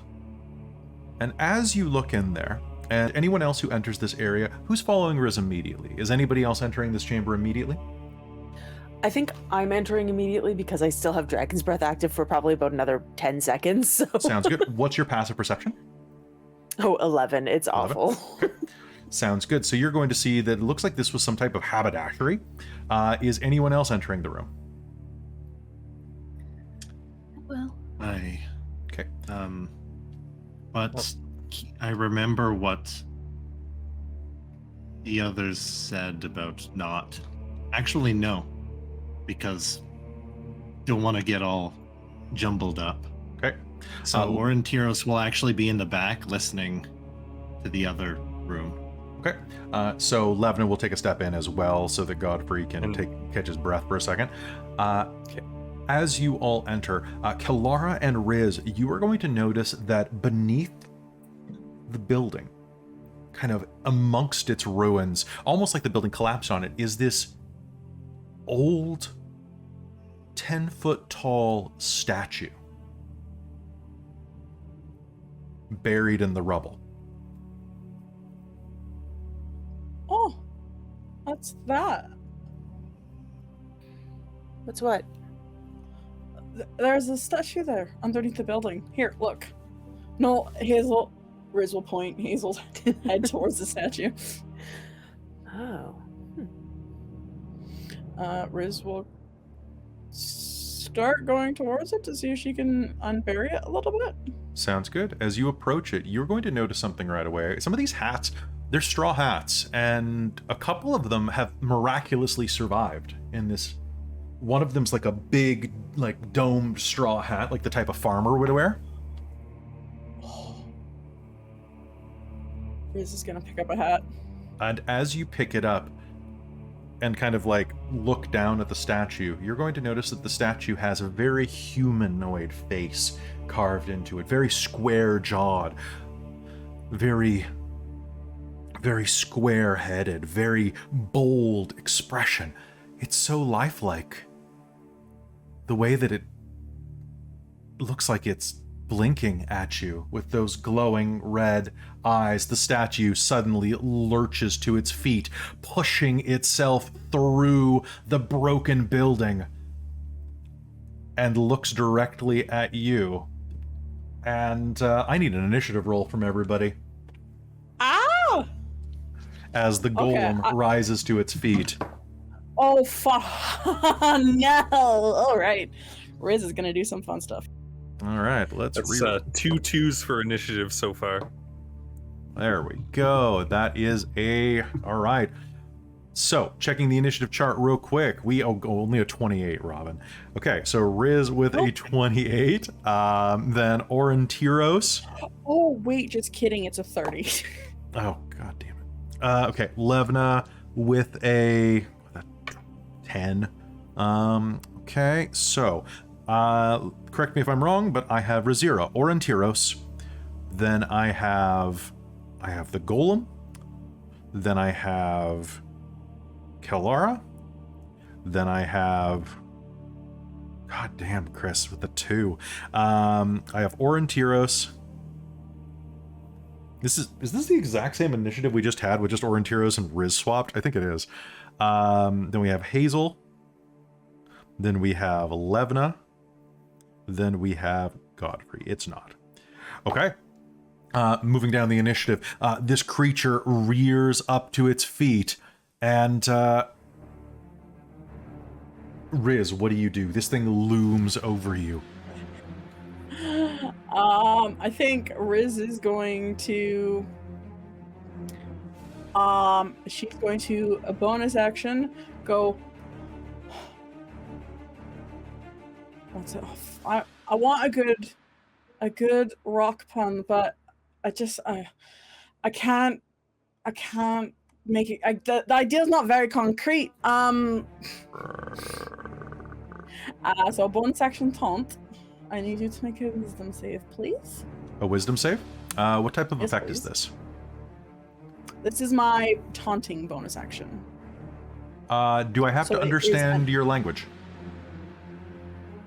Yes, you have to understand me. All right, so you make a taunt at it, and it looks at you with a strange, dead-eyed expression. It does not speak, what, Solamnic? Okay. Kender? Kender and Common. Unfortunately, it does not speak those languages. Okie dokie. Well, Riz kind of is still like, bullshit. So what do you say to it, though?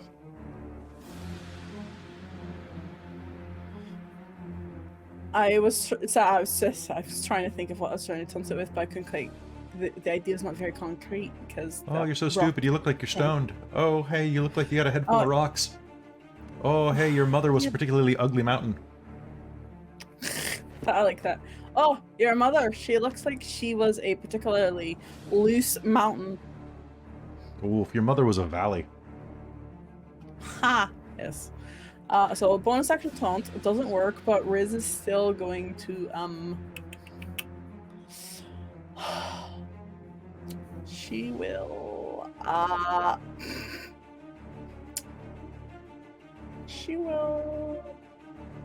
action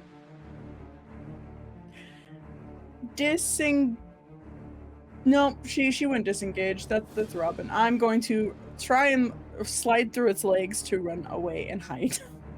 Okay, you're going to try to slide through its legs. It's going to try to hit you with its reaction. Oh yeah, I figured. That is going to be with a slam attack. That's going to be a 24. Yeah, that hits. Okay. All right. I could have rolled way better on damage, though. You slide between its legs, and as you do, you are going to be propelled forward by its punch, as it basically punches in between its legs, smashing you with 16 points of bludgeoning damage. Oh, okay. Well, that's easy math. All right. Riz, anything else you're doing with your turn? Yeah, I would like to make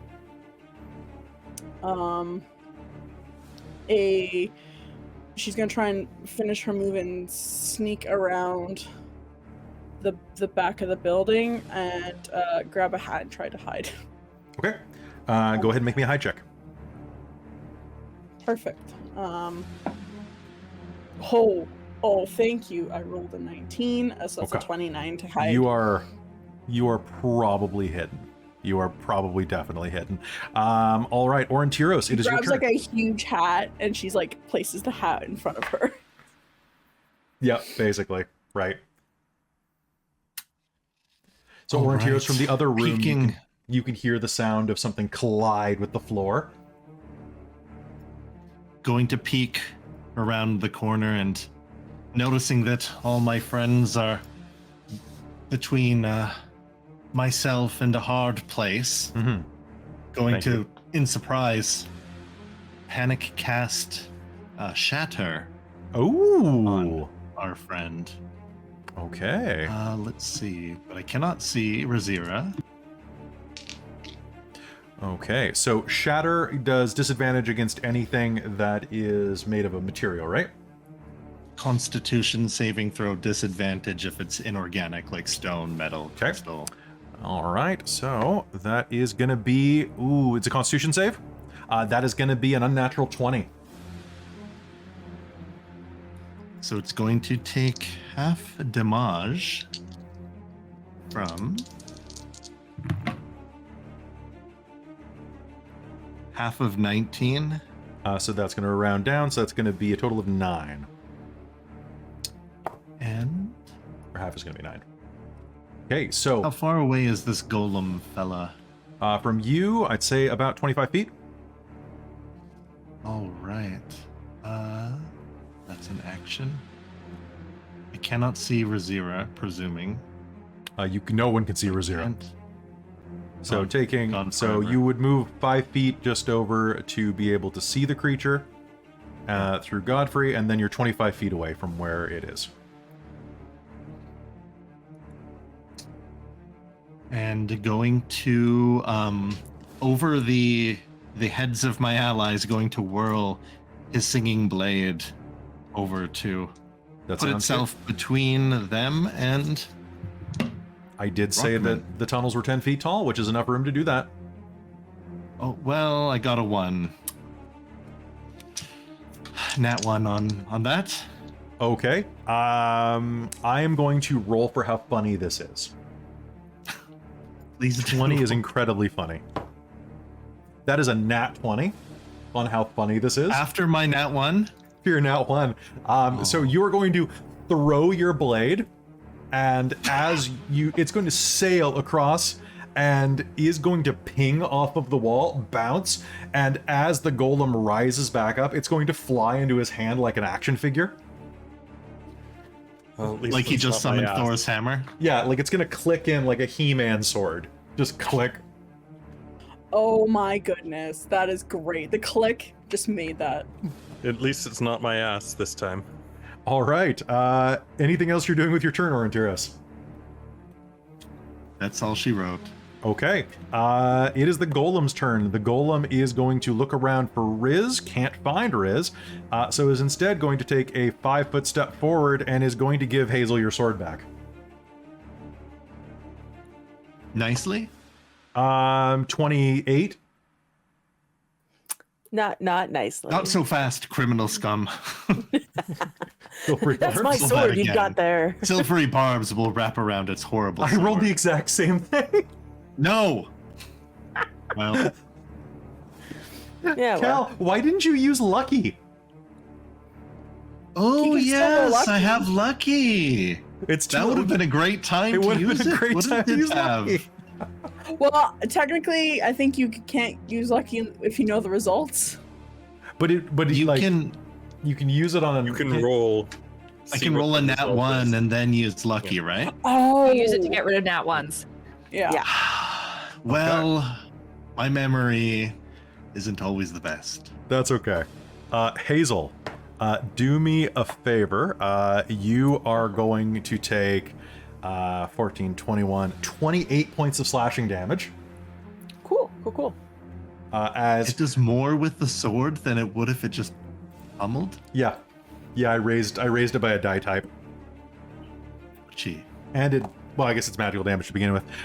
It's going to smash the sword down into you, and then looking past you and seeing all of your allies, I'm going to spend my hurt them more as it holds out its other hand, and I need everyone in the corridor except for Riz to make me a wisdom saving throw. Oh boy.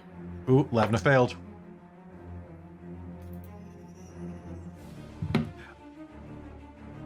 Uh, 19. 19 is a pass. I'm going to use determination, please, good sir. Okay. 24. Bump that to a mighty 15. A mighty 15. A mighty 15. You can use your lucky, by the way. Yep. I'm going to take that as a sign to use one of my lucky points. And I roll again. No! I don't have to take You one. don't I have to just take the new rolled. one. Choose. By the way, you choose. can keep using Okay. lucky. Is that how? Yeah, you can use them all up on the Really? same roll if I don't care. Until you're done, yeah. Yeah. Hey, you can only use the 3, Uh, but you can keep doing the 3 if you need it. Well, that was a nat 1. So let's use lucky again. This is the best session ever. I did get an 18. An 18. Hazel, I used determination you did. So on my last roll. you use it right? on whatever roll comes through. So This would bump it to a 16. So yes. No, I'm still using determination. So is it 16 with the determination? 16 with determination. Okay. I appreciate your honesty, and winners never prosper. Wait, no, this they do. And Christine, what did you get? You got like a 20 million? 24. 24. That's still pretty high. Okay. So, Levna, Aurontiros, and Hazel, you got a 17, 19. I got an 18, but I do have determination that You got an 18. You have, so Levna and Aurontiros are slowed. They cannot take reactions. Their speed is halved, and they can't make more than one action on their turn. In addition, the target can make either an action or a bonus action, not both. You can repeat the saving throw at the end of each of your turns. So for this turn, you are in trouble. Oof. And Kelara, it is your turn. Oh wait, pardon me. What am I doing? I get 2 attacks. Yeah. I'm gonna hit Hazel again. Does a 21 hit you, Hazel? Yes, it does. Okay. I love hitting wizards. It's my favorite. Oh, unless I roll 1s on the damage. Oh, that's good. That's a 10. That's going to be 21 points of damage. Cool. I'm still good. Okay, you're still good. I still have 1 drama bomb and 1 something good happens. And Kelara, it is your turn. Okay. So, looking at this thing, does it have reach? It does not. Oh, thank God. Okay. 10, 15, 20, 30. Cool. I'm going to go over here. Okay, so moving up to the up north to the side other of the side of it. chamber. So that it can't have us all bunched in one spot, hopefully. So hugging the wall, you move up behind it. Yep. And I am going to cast Guiding Bolt at its back at a 3rd level. All right, let's do it. Because I'm guessing physical stuff is not really going to hurt it very much. Not if it's anything like the Looking at last it golem you stone. fought. Yeah, so I'm going to try some radiant damage instead. Well, I rolled an 18, so I think that's going to hit. That's a hit. Cool.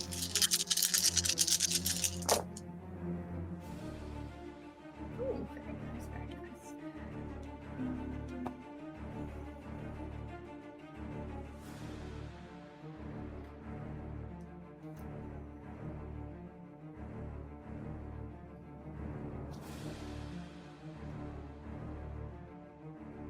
And do I add anything to this one?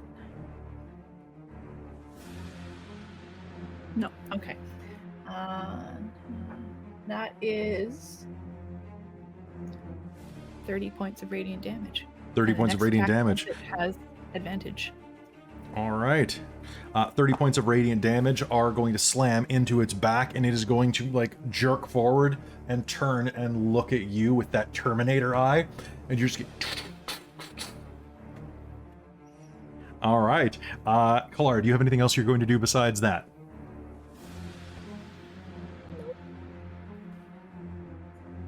Okay. Aurontiros, you're up, my friend. Oh, wait, pardon me. You're not Aurontiros. Already? No. Sorry. I wrote you down twice because I'm very smart. I'm the smartest. So Kelara, then Hazeal. Yes, that is the way this works. Cool. I am toast if I give it an attack of opportunity. So I just need to check what kind of spell this is. See if I can do this thing. I'm not on that. Okay, cool. Okay. I'm about to pull some fuckery, and I hope you let me do it. Well, we'll see how this goes. You have one something good happens to help. Oh, you have two. Someone just bought another one. All right. Ooh, yay. So let's see how this goes. Cool. I would like to swing my warhammer at the golem, use Earth Tremor on the golem, Okay. and use heightened spell so that it has disadvantage on its saving throw. Okay. What is the ultimate goal for this? To hurt it, because I can't do anything else. All right. Then, yeah. Possibly make it prone. But I All right. doubt it'll fall prone. Okay. So, I'm also casting it at a 4th level. okay. Here it is. Are you ready? Yes. Okay. That's a what kind of save is it? Pardon me. Dexterity. That's a 16. That just passes. Does it My with your saving- new did you add your new +1? Yes, Okay. it's 16 now. Oh no. Oh Yeah. no. Wait, with your proficiency bonus +3 yeah, it probably is. Yeah, it is just 16. It's Oh, just 16. I'm sorry. Something good happens? I'm gonna roll it. I'm gonna roll it for you. I'm gonna re-roll this for that. Okay. 11. Yay! Okay, cool. One. I'm just gonna yeah. Golems are an absolute bitch when saving throws are involved. Yeah. They're all gnomes. I was hoping dexterity was like a low one, right? Dexterity's pretty low. I thought it was a con save, and I was like, nope. Yeah, no. It is a charisma okay, of that's 1. 4. Nice. Plus know what? 1, or charisma is 1? Charisma Is is one. 1, but I think I'm going to change that. And I'm going to raise its charisma to 22 and name it Dwayne. Dwayne the Stone Golem. Yeah. Nice. So that is 11 bludgeoning damage. Okay. And then technically it says knocked prone, but I'll let you play that however you want because it is a freaking golem. It is not immune to prone. Cool. So that was 11 points of damage, though. Yeah. I didn't Okay. roll terribly well on the damage. Okay, but so that's the fine. ground is going to just shake beneath it, and stones from the collapsed roof are going to smash into it, knocking it to the ground with that force. Do you have anything else you could do with your turn? If it's prone and I move away, does it still get an attack of opportunity just at disadvantage? I'll allow that, yeah. Okay, cool. I'm gonna move away. Does a 13 hit you? It does not. Okay, so it's going to try to swing out with its sword, and you are going to be able to back away from it. Levna is going to go at this point, and she's going to turn to you and go, "Make my sword magic," as she's slowed. Fucking hell, Hazeal, do it.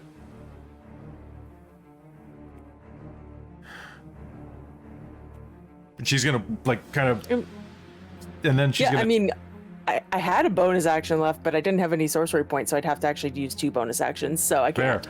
Okay, so she's gonna look at I you. will use a bonus action to get some spell slot or some You can't sorcery because we're points back. slowed.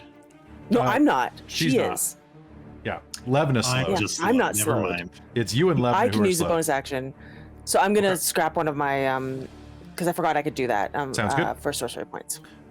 For fuck's sake. And she's going to take a step forward and take a swing at the golem. And is going to get a 23. And is going to, like, whack it on the head. Yep, that's her action. Godfrey, it is your turn. Oh gosh, so much has happened. I'm gonna move up to the golem, and it's still wielding Aurontiros' sword, right? So,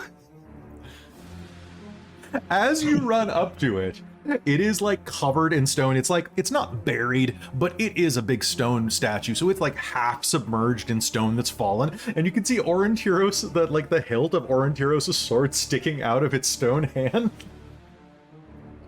Like the sword in the stone. I'm going to, it's prone, so I'm going to attack it with advantage. Yep.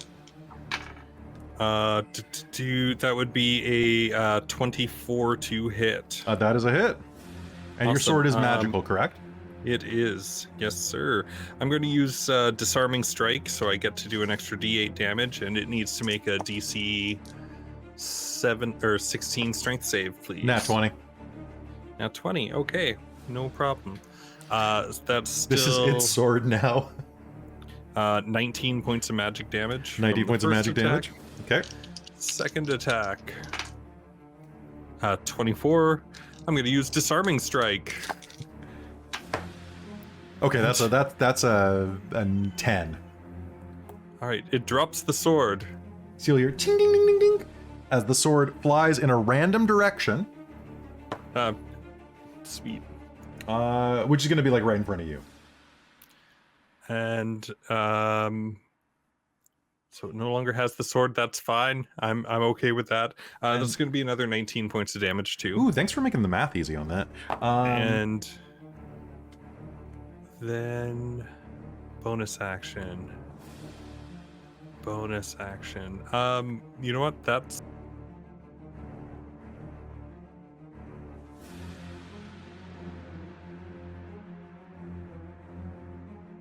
gonna be it. Okay. All right. Top of the initiative again. We have Riz.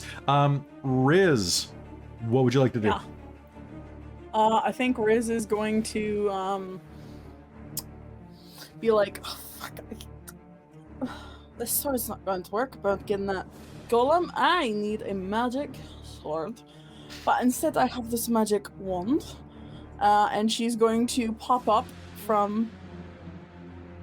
You just noticed there's a magic sword sticking in the ground on the other side of this house. It just went... Ting! Can I pick it up though? I have one something good happens. Okay. So you can use your So- wand or you can do that. Alright, Riz will run around. So that is 5, 10, 15, 20, 25, 30, 35. Okay, she can barely pick it up and run around. Grab it, get super close, pick up the sword and stab it, and I have advantage because I lost my temp HP last. You do. You do have advantage. Also, it's still prone. The only thing is, so I'm going to spend that so that you can not attune, but I'll say that you're kind of wielding it with Aurontiros' attunement. Okay. But it is a long sword, so you can't sneak attack. Oh, then I'm gonna do the magic Magic missile missile? if it's a long Okay. sword. Yeah, totally. We'll go. So I'll take that. Something good happens back. Yeah, because I'm planning to unload the magic missile Okay. wand. So I pre-rolled the 9d4 damage because I'm doing Please. it at 7th level. Okay. So that's going to be 38 points of force damage. Ooh, that's great. And I will roll a d20 to see if the wand is destroyed. Nope, I rolled a 9. It's good. Perfect. So Oh, the you can wand is fire just more out. than one charge at once? You can unload them all at once. It's really useful. Riz Okay. just does. So Riz pops up from. Is there like a window in the building? Yes. So Riz is gonna pop up from the window with the magic wand and go force, and 9 bolts of energy are gonna come out from the wand of magic missiles and just go ding, ding, ding, ding, ding, ding, ding, ding, ding, all through the golem. It's going to just and then- the magic missiles are going to seek it where it's lying on the ground. And you're going to see cracks forming in the side of it. It is still up, though. Do you have anything else you'd like to do? Bonus action. I don't think I can.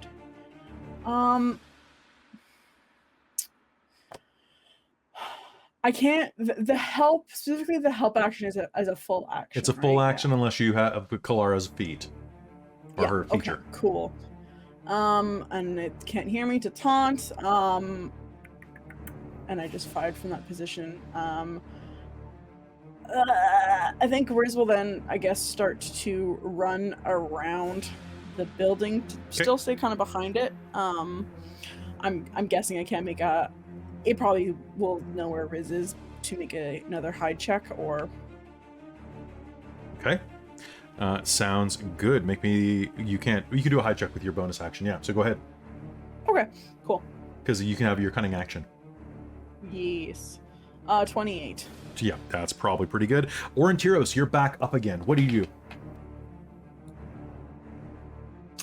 Oh, and I'm slowed. Oh, right. This lasts about a minute.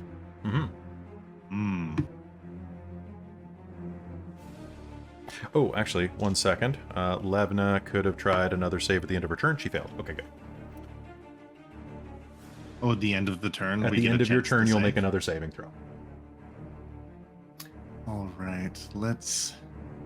Is this thing, like, it's buried due to... Like, Hazel's spell caused a ton of rubble to fall on it and knocked it to the ground, so it looks like it's probably about to do a push-up and come up through it. And the sword is now out of its grasp? The sword is now out of its grasp, lying next to Godfrey's feet. Would the rubble be covering it from shatter, or... The magic sword? It's an area of effect. I'm going to cast Shatter. On the golem again? Okay. Unless there's no way to avoid hitting like the sword? Friends. No, you can hit you can hit it without hitting your friends. With Shatter? Yeah, I believe so, because you can do it on the back half of the golem. Right, it's just a 10-foot radius. Yeah, so you absolutely can. All right, let's hope that Rizira's not in the way and blast its back. That is a fail from me, my friend, unless a 8 succeeds. It does not. You sure? Oh, come on. Magic dice. Not terrible. 14? 14 points of damage. You are going to call out with Shatter, and a crack is going to start to appear in the center of its head. And that's my turn, because I am slow. All right. Make a saving throw against slow.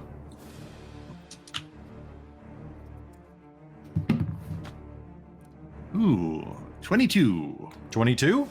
Slow ends. The world goes back up to speed for you.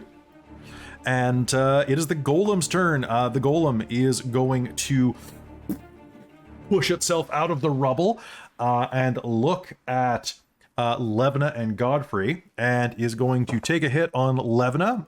That is going to be, strangely, a miss. But you know what? Let's spend a drama bomb for this. Okay, that's going to be a hit. So Levna is going to take some damage. Not as much as she could have. That is going to be 3, 6, 8, 14 points of damage. Okay. And needs to make a strength save. Ooh.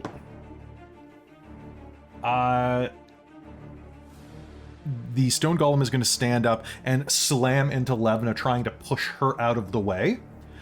In an attempt, kind of glaring down at Hazeal, where Hazel's kind of hugged behind Levna, and actually cannot push Levna out of the way. Levna plants her feet and gets a 24 on her strength save. My hero. Bicep curls for pretty girls right there. And so the golem is going to turn and I think smack Godfrey at this point.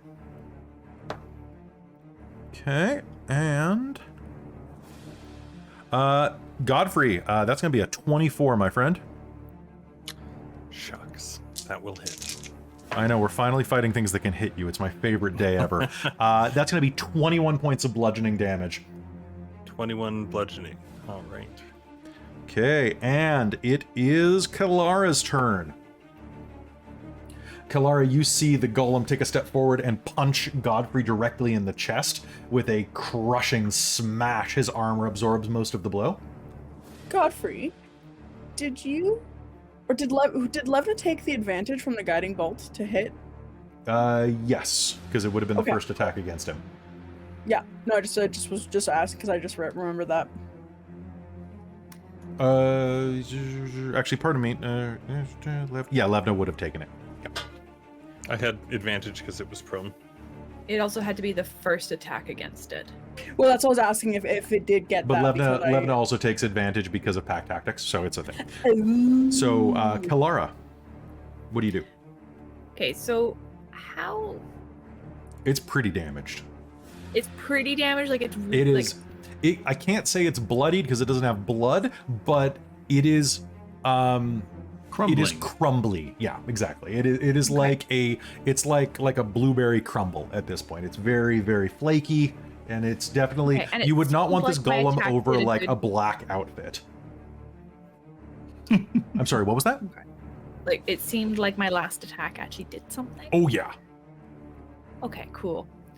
Because my other thought was to try dispel magic on it. Okay. Kelara might remember that Hazeal did possibly, I think, tried that on the last stone golem and it didn't work. Okay. So I'll just. I mean, try she can do what she guiding wants, bolt but I again. just I guess I'll try it at a 3rd level again because that seemed to work. All right, go ahead, give that to me. That is. It's gonna be a little tighter. Scrawlers. 19 to hit. 19 to hit. Yeah. That is absolutely going to be a hit. Roll me damage.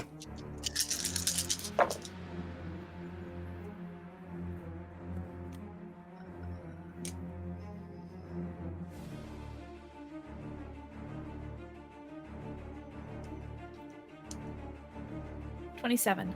27 points of damage. This thing is on its last legs. Hazeal. Kelara, unless you have another action. Hazeal, you're up. I'm moving. Sounds She's good. gonna move down into this little side passage that's only 5 feet wide, so there's no way I can get at her in there. Sounds good. As you move down to the south, you are going to sneak down and see that this is the passageway that connected to the original fork. Okay. You'll see your tracks on the ground from before. Hazeal, it is your turn. So, standing behind Levna with only 2 hit points left, what do you do?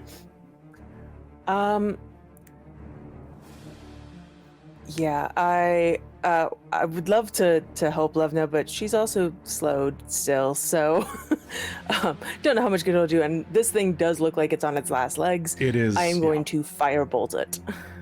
To firebolt it, make me an attack roll. That is a math 23. 23 is a hit. Roll me damage.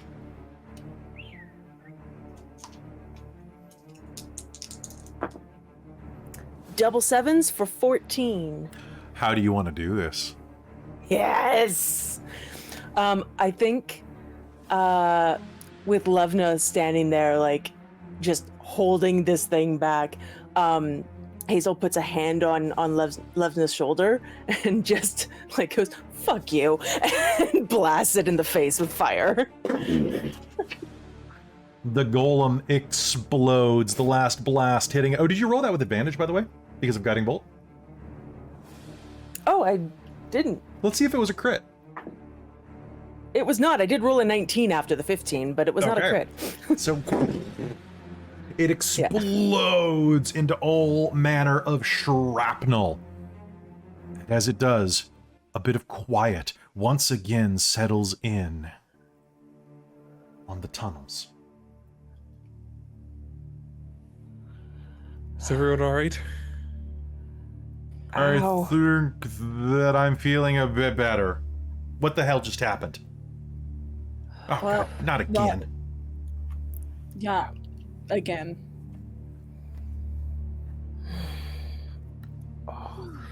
Aurontiros, that Out sword from the- hurts.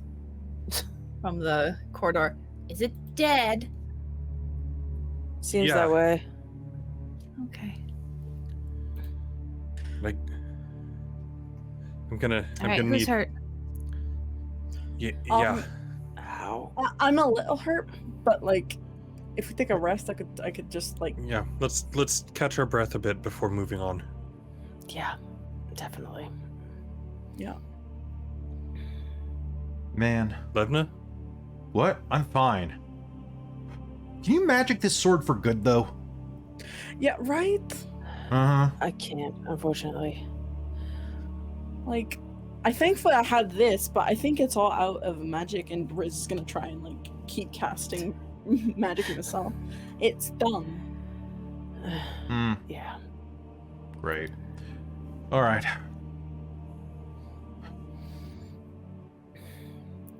And with that, I think the new plan as we move through here is that I should stand between Godfrey and Levna and then don't run off until I can do something. works for me. Okay. Okay. I'm gonna sit down. And then Hazeal just kind of sits on the ground. Plopped. All right. 10 minutes, do you think? I ain't going anywhere. Wonderful. Clara's gonna start chanting for 10 minutes. Quietly.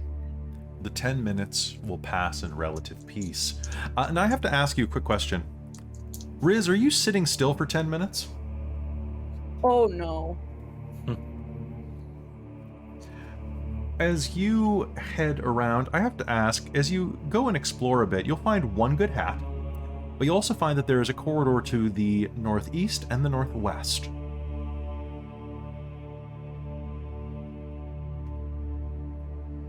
Which one do you think Riz would go into? Or should I randomly roll for her curiosity? Yeah, randomly roll for her curiosity. All right. Okay, As well, cl- all those who remain within 30 feet of me get 23 hit points. All right. If you move out of that range, though, you don't get it. You have to be there Riz? for it. As Kalara's casting that spell, you are eventually going to get kind of a bit bored and head over. In the northeast, you find that a structure from above has collapsed into this cavern. Smashed barrels, shelving, and shards of colored glass clutter the chamber. A staircase that once led up is blocked by rubble. And as the other room fills with magical energy, each of you in the other room are going to find yourselves healed. And Riz, as that happens, I'm going to say that you're going to stumble back from that room, wondering what's going on, with 6 unbroken bottles of wine in your arms that you've pilfered from the rubble. Because this used to be a Yeah. wine cellar. Oh my Nice. god, amazing. Nice. Oh, look at that. Look what I found. Borrowed. Nah, I'm not Where'd- giving it back. Where'd you run up? There's a chamber there. It looks like there's lots of bottles there, so you know it's a bit unused. But I found some ones that were not broken. Are they red? Do they look red? No, actually, the glass makes it kind of hard to see. They're definitely dark. You could pop open a bottle if you wanted to figure out what was in it. Yeah, sure. Okay, a very vinegary smell will reach your nose, and the wine inside is a vibrant blue. What? Blue wine? Riz is gonna try it. It's a Riz, strange can you do color. me a favor? Yes. As you take a drink, you are going to be poisoned. That's great. You're going to take a drink and are immediately going to turn bright green. Aurontiros is in front of them, and they were going to say something, and it was too late. So Riz, you're going to take a big swig, and as you do, you're going to immediately feel disgusting, and as Aurontiros takes a step forward to do that, you are going to immediately vomit A into dodge. the camera.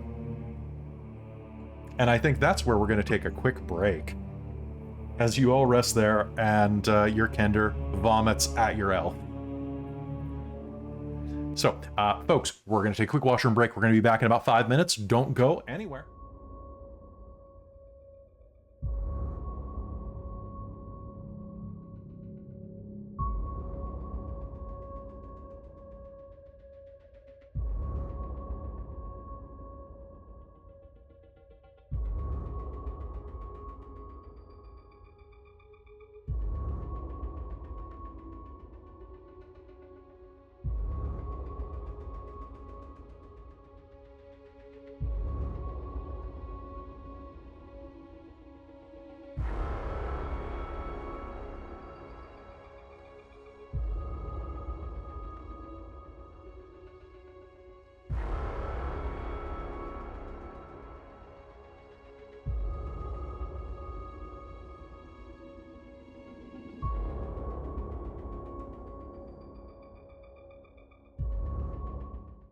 Hello everyone and welcome back. This is the part of the program where we're going to briefly talk to the chat.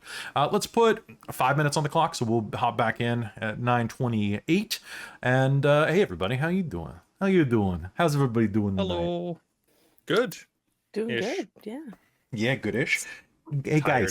guys, I gotta tell you something, and what that is that Extra Life is coming up in just 1 month and 1 week. Extra Life is a fantastic opportunity for you to come and watch us run. Not 1, not 2, not 3. I could keep going, but I'll just jump to the point. 14 games in 3 days. It is going to be wild and crazy. Okay, so you need to come and enjoy it. We've got all sorts of games. It's like Vinny's House of Discount Games, guys. You can definitely come here. You can get games. There's going to be games that are going to be ran by Robin. Games that are going to be run by Cal. Games that are going to be run by me. It's going to be fantastic. All the weird games too. All the weird. It's going to be weird, guys. It's Yeah. ridiculous, and it's fantastic, and for such a great cause. And It is. some of the most terrible and wonderful like inside jokes on this channel come from Extra Life. No, Jen, stop. It's Gritney, bitch. I refuse to stop. So it's going to be a lot of stop. fun, guys. It's 14 games, all proceeds, so you can actually pay real world money to affect the games directly, introduce characters, change the plot, give advantage, and give decks of many things like that. Every dollar that you spend and donate is a dollar that benefits the Children's Miracle Network. It is a charity that we do. It's actually the thing that started the channel. Was Chris's partner. Well, I shouldn't introduce Caitlin as Chris's partner. Caitlin is her own being, who is also your partner. But you get the idea. Who is also on the channel. Who's also on the channel? Caitlin. Right. Petite medic in the chat. Petite medic is a nursing professional and had been wanting to get into this, and we got her talking. I was like, oh, you're gonna play some games, I should run some games for that. And that's actually what got me off my ass to start Dork Tales, was getting together for Extra Life. And this is going to be our 5th Extra Life, if you can believe that. Our 5th year of Extra Life. Wow. We do it in August and we do it in November. And I gotta say, this year is going to be really special because it's the first time that we have brought in a whole swath of guests. We have, and I kid you not, 27 players and GMs. It's gonna be huge. It's gonna be huge, and I had to organize that. So it has been you know what? It's actually surprisingly easier with more people, because the whole like having to worry about people overlapping and falling asleep after doing double it's not as often. You got more leeway, but it's gonna be great. We've got people from we have Dixie Cyanide from the Onyx Path. We have oh god, who do we Precarious. have? We've got Precarious. Funko Brack. Awkward GM Corbin. We have Awkward GM Corbin. We have Simon K, also known from the Onyx Path. We have Not a Vampire, I Promise, coming to run a game. We've got Ravnos Archon, who runs a lot of McStabber Studios. We have 3 members of the Fayfinders cast with us. We have, oh god, so many people. Like, I'm going to forget people doing this, but folks, it's going to be a fantastic time. I hope you come and enjoy it. That is going to be on August 18th, 19th, and 20th. And we're also going to be doing it November I want to say 3rd, 4th, and 5th, but it's the first weekend of November. So you definitely want to come back for that as well, because Robin has promised that she's going to run a game that I want to play in, which is going to be ridiculous. I don't know if you can say it if you want to, but you don't have to. I can give a hint. I'm sure I will have fun draining both the players and the audience of things. Wait. What? I'm just gonna leave it like that. I'm not. Let's just leave it at that. Yeah. I look forward to it. What else do we have that's coming? Folks, God damn, why did I have to say those words after that? Okay. What? God, I killed Jen with that. Before that. Just the awkward pause at the end. So I missed what you said. I completely was typing something. I in said our what's chat coming. Other things that are happening are if you're on our Patreon, we have a bunch of really cool stuff that's coming. Demon the Descent episode 1 just dropped. People are really loving it. We got more Hunter the Vigil coming, and we're recording that in the next few weeks. So there'll be another one right at the end of August, I think, or not the end of August, at the end of July. Then we also are starting a series of Alien. We're doing Alien Destroyer of Worlds, and that's going to be a great little game with a cast that you normally don't see everybody from. Besides that, I'm not going to do the VTubing chat, but we have more Mage the Ascension of the Victorian Age coming this weekend, and I'm just finishing up the edits on our Onyx Path stuff, and should have that and last November's Extra Life. I know it's been a while. I got busy. Up soon. Also, the last thing I want to say real quick for everybody before we hop back in is we're doing our final votes. I'm about to put this out in the Patreon because we have the final 3 entries for our color guide for our Shadow of the Kender Queen shirt. So that is going to be going up on our merch store soon. So you can definitely support Dork Tales by buying a shirt, which honestly we don't get much money from, but you get a cool shirt. And I've been waiting for so long. Not for so long. You've been waiting. Because I want that. I wasn't gonna start Queen singing shirt that. And the Mage Book 2 shirt. Mage Book 2. After game tonight, I need to ask the Mage players here a question, and I need to ask, actually, just the Mage players. But I'll take everybody else can weigh in on it too. But anyway, where will the doves go next? I already have the title of the next book of of Mage, the Ascension of the Victorian Age, but I'll share it with you later, Brando. All right, so folks, quick reminder, join the Patreon, because it's a great way to support the channel directly, and you get a bunch of free content, starting at $5 a month. At $10 a month, you're going to start getting modules that I write. I can't guarantee what levels they'll be. I'm going to write what I'm going to write, and some of it's going to be weird. Some of it might not even be for D&D, but we'll see what people vote on. I'll put a poll up or something like that. But with that, that has been our 5 minutes. So it has been 6 minutes, actually, and I am a man of my word, if a man of my word with attention deficit disorder, which means I run occasionally overtime. So I still have us listed as a telenovela. It's pretty dramatic. Yeah. I still have us listed as pre-recorded too, which we're definitely not. I guess we are if you're watching on YouTube. And powered by the apocalypse. And powered by the apocalypse. We're powered by apocalyptic things. But with folks, I think it is time for us to head back into Dragonlance. You all ready? Before we do, my last phrase: powered by the cataclysm. Powered by the cataclysm. Thank you. I feel like there's a t-shirt opportunity in that as well. Hold on.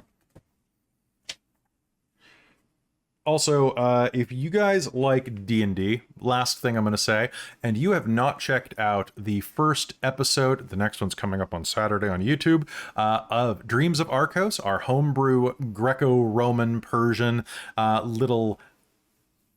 It's so good, guys. It's a homebrew game. We spent a lot of time on it. It's got some new crazy rules that I designed, which are on our wiki right now. If you're wondering what the hell the Fated Rules requirements are, they're up on the House Rules page of the wiki. Is this on YouTube? It is on YouTube. Episode 0 and Episode 1 are on YouTube, and Episode 2 is going up on Saturday morning. I think it's scheduled for 8 a.m. Pacific. is when it drops. I need to catch up. For some reason in my head, I was like, oh, that's still Patreon. No, Yeah. this one's Check public. 'em out. Oh, dang. And Public, baby. it's a really good game. The characters are great. It's a great setting, and I think you're really gonna like it. It's definitely a lot of fun. I love my homebrew games. Like Dragonlance, this show's great. I love it, but homebrew is it's where we shine. Also, last thing. Last night we did not have Shards of Nirn, so if you're waiting for Shards of Nirn, that will be next Thursday, which means you're gonna have Shards on Thursday and then the following Tuesday. I know, it's a lot of shards in a row. It'll be great. And with that, finally, it's time for us to head back in to Powered by the Cataclysm here on Dork Tales. Hello and welcome back to Dragonlance, Shadow of the Dragon Queen here on Dork Tales. You spend time resting, recuperating, and Aurontiros, I need a dex save for that vomit. Of course you do. You know what? Go away, D20. That's been giving me 3 ones tonight? Was it? Yeah, At least 3 ones. No, I'm going with the red and black ones. Dex save, you say? Yep. Is it just the ability modifier, or am I taking you're the adding- saving throw? You're making a saving throw. Okay, then it's plus my. Oh, I have the saving throws right here. I know how to play D&D. Plus 7, 19. 19? Okay.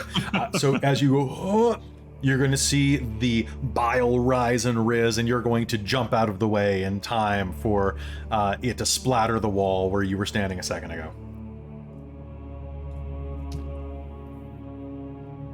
Did you really do that, Riz?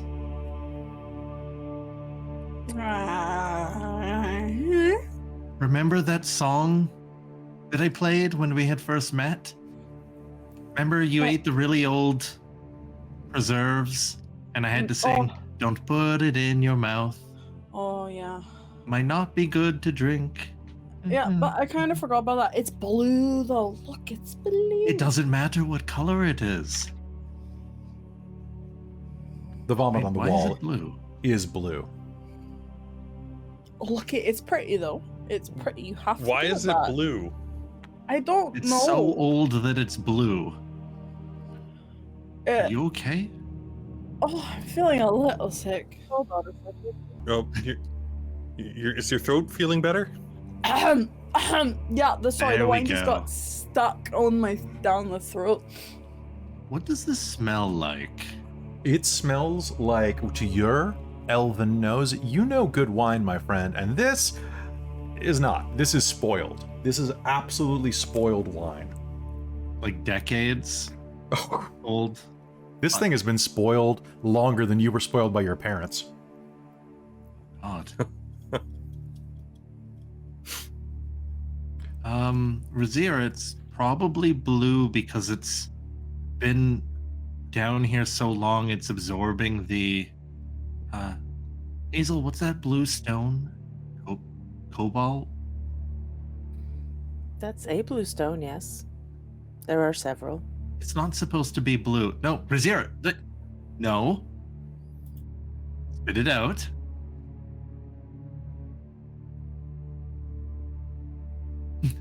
And Aurontiros is going to give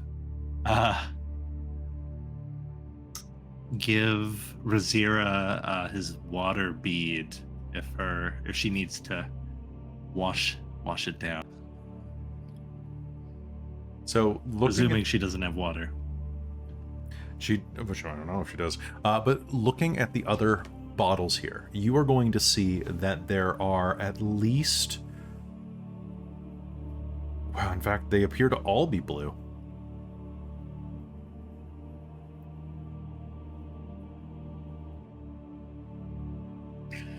Oh, okay. Well, that's not great. Can I read do any of them have Make me a history roll. labels?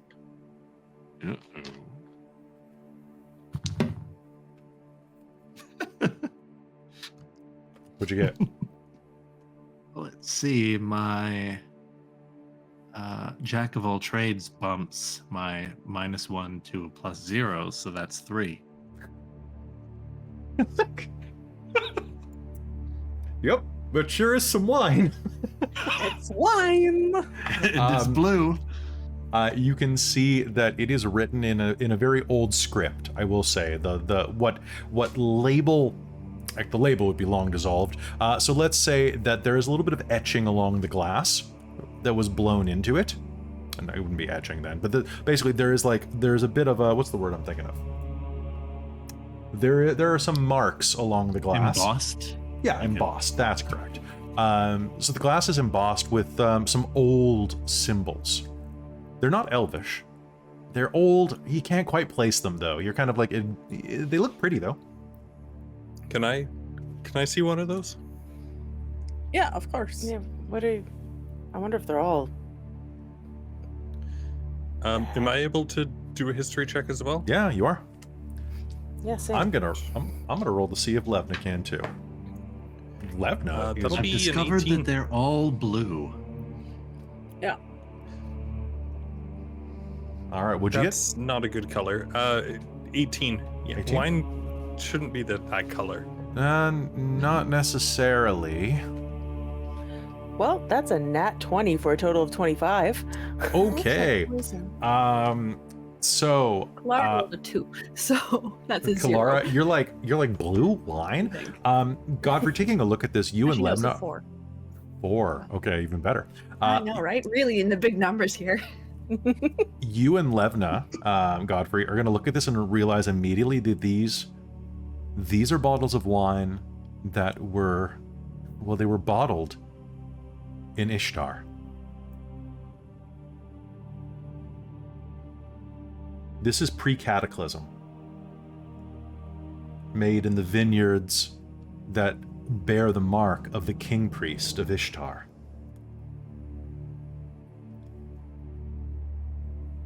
Hazeal, looking at these, these are useless. You couldn't use these to clean things. I However, will say that I actually took the Ishtaran language. Oh, did you? I did. Okay, so you're going to see that these. did. You did. Okay, so allow me to. That's why I'm laughing. Okay. My nat 20 is now just spot on. It's just spot on. That's perfect. I love it when that happens. So looking at these, you can see that not only is this blue wine marked with the mark of the king priest of Ishtar, you actually are going to see one of them does have a little bit of paper, a little bit of label still adhered to it. And against all odds, you are going to be able to read the words that are written along it. Onyari, the city without sin.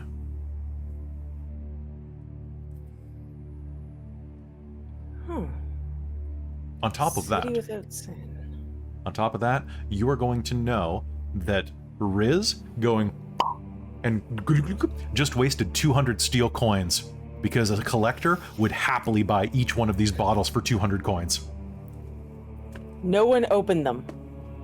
Aurontiros is in the background smashing them. What?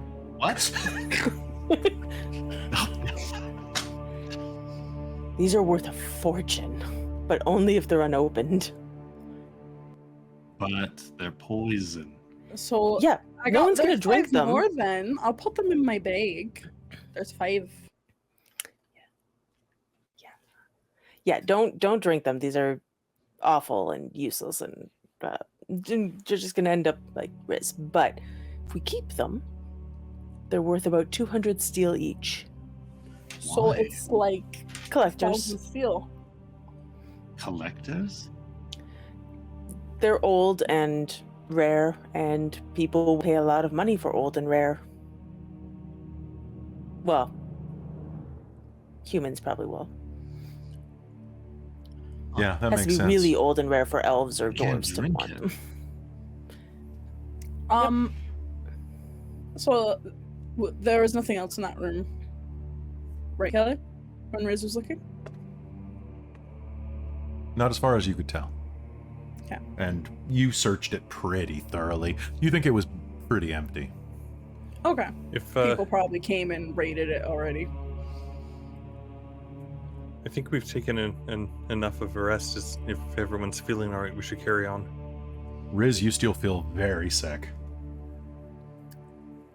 I'm a little queasy. How long am I poisoned for, Kelly? You were poisoned for 1 hour.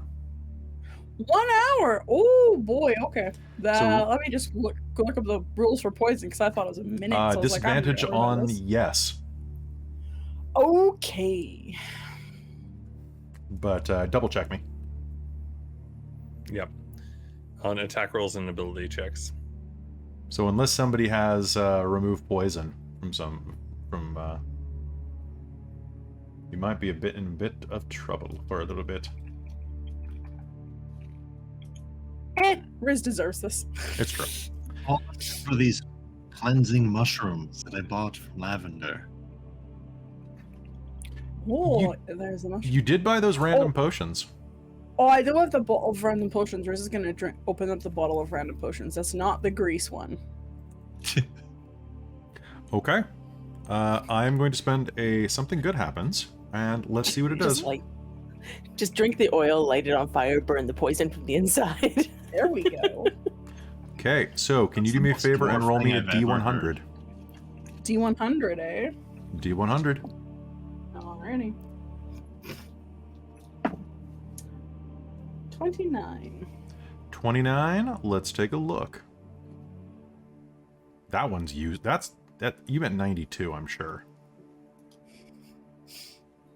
Oh yeah, sorry, that was 92. Duh. Of course, of course. Okay. I'm just checking something real quick.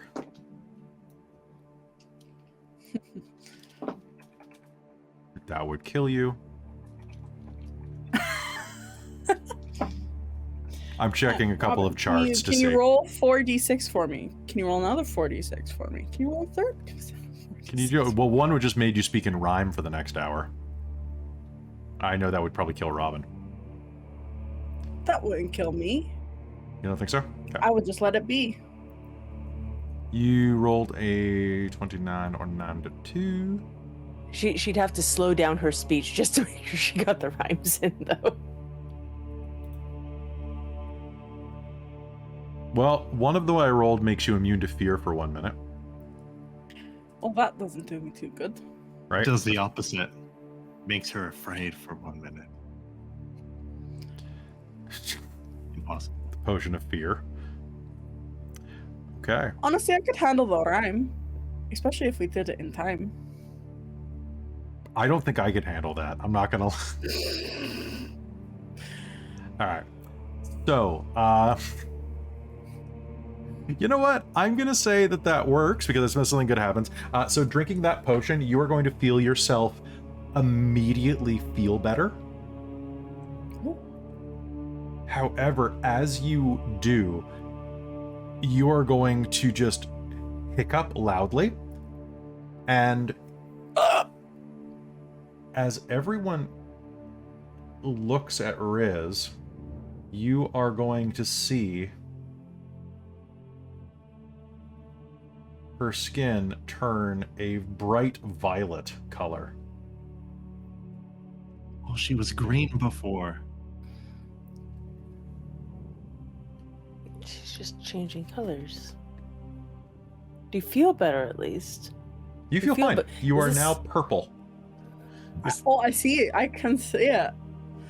Is this just, more you? Do you feel more you now? It's not Kender rabies, is it? I don't know. Should I but put her feel down? better. Not A.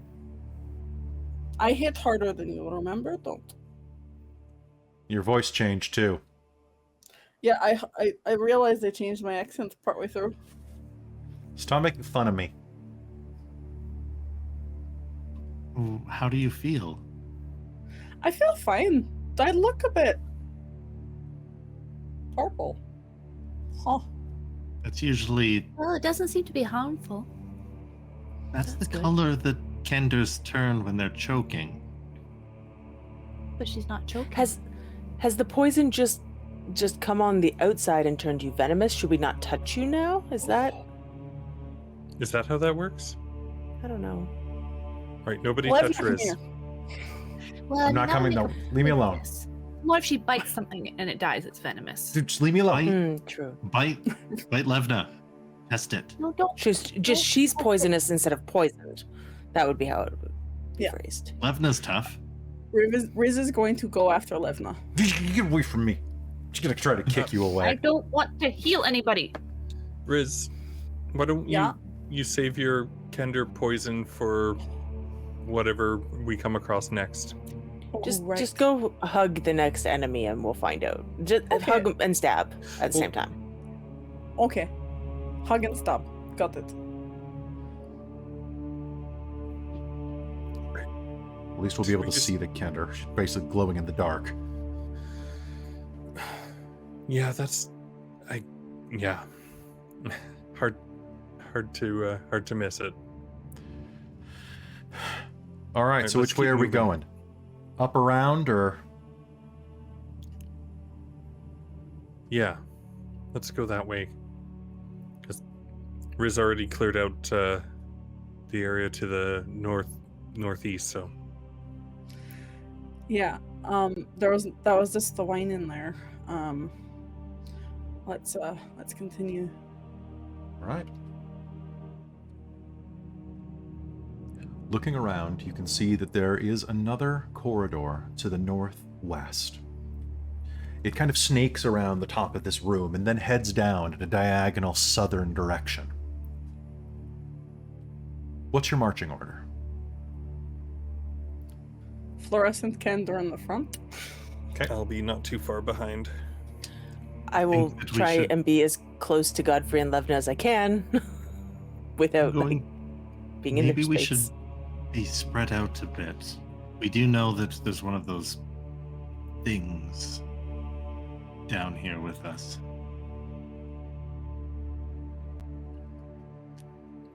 That's a good idea. Kelara will stay a little back. Do you want to go scouting again, Rizira? Yeah. I could do that if I only saw I only heard them chant once, and I only saw the hand signs once, and they're gonna do like this in front of Rizira's face. And their somatic is kind of be like a cheap like magician, like moving his cloak out of the way, and he's going to cast greater invisibility on Rizira. Ooh. happy candor Interesting. noises. That's a good I'm- trick. Where is I she? don't- Oh, am I invisible? Yes, I can't hold it for long though. All right, But- I'll be back. Riz runs. Nope, All right. Running into the corridor in front of you, you can see that this tunnel fills with the sound of rattling. As you step forward, enormous reptilian bones jut from the walls of this natural corridor. Do you pause and look, or do you keep running to the south? She'll give it like a round to look. Okay, 6 make me seconds. an Arcana check. Ew. Nope. I rolled a 5 plus Arcana is a 1, so 6. So looking at this, you can see these are big bones. Directly to the bones. south, you can see the corridor continues.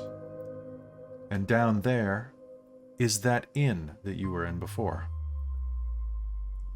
Well, the flooded room that was probably once some type of tavern, I should say.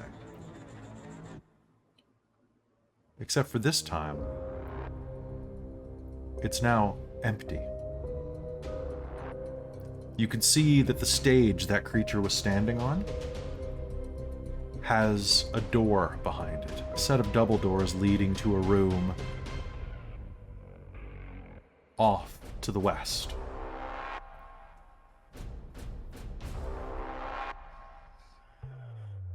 How long has it been? 20 seconds. Okay.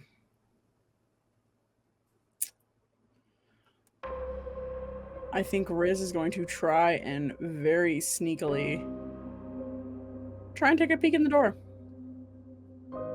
As you step forward, you will start to hear the sound of rattling behind you.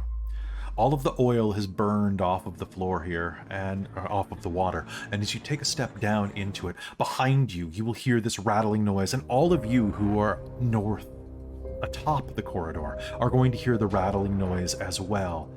And there will be a sudden whispering that fills the corridor that Riz ran through.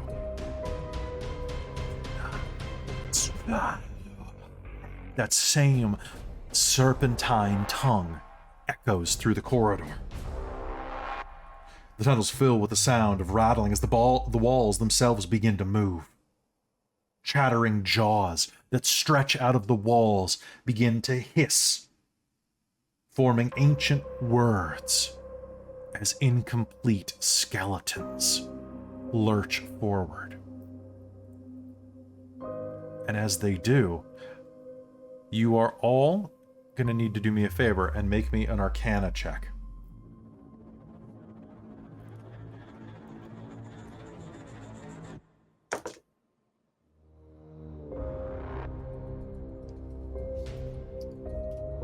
$13. 13? 12. 5. 22. All right.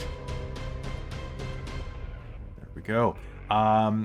All right, so anyone who rolled basically above a 13 are going to immediately recognize these bones as the bones of dragons.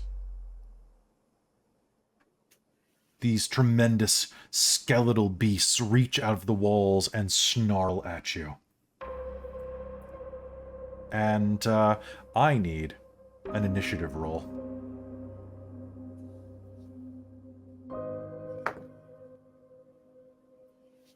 That's another 2. Oh my god. What the hell? Burn your dice. I've been Okay, using different ones. Levna has a 12. Burn at them least. all. Okay, time to roll for some of these boys. 18, 6, and 5. That's 3 for 3. So 21, 8, and 9. All right, checking initiatives. All right, top of the initiative. I think it starts at Christine's in the new stuff. What did Christine get? Oh, in the initiative chart again. Just in the chat, the list starts at. Chat. Okay, so I have Riz with a 30. I have, I have Dragon Bones 1 with a 21. Then I have Aurontiros. Then I have Hazeal.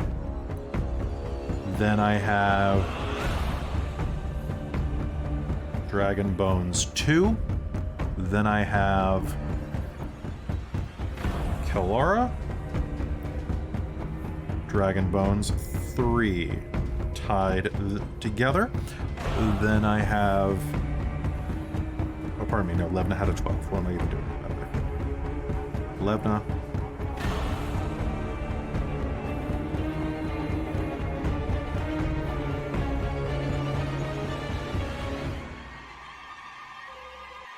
Okay, and then I have Godfrey at the bottom. All right, these shapes lurch out of the walls. Oh, that reminds me. Okay. All right, and as these shapes lurch out of the walls, Riz, what do you do? So you said it's been about 20 seconds. It's been about 20 seconds. Cool. So I still have greater invisibility as long as Aurontiros keeps concentration up. Riz is going to turn around, see that those lizard boys came to life, and she's going to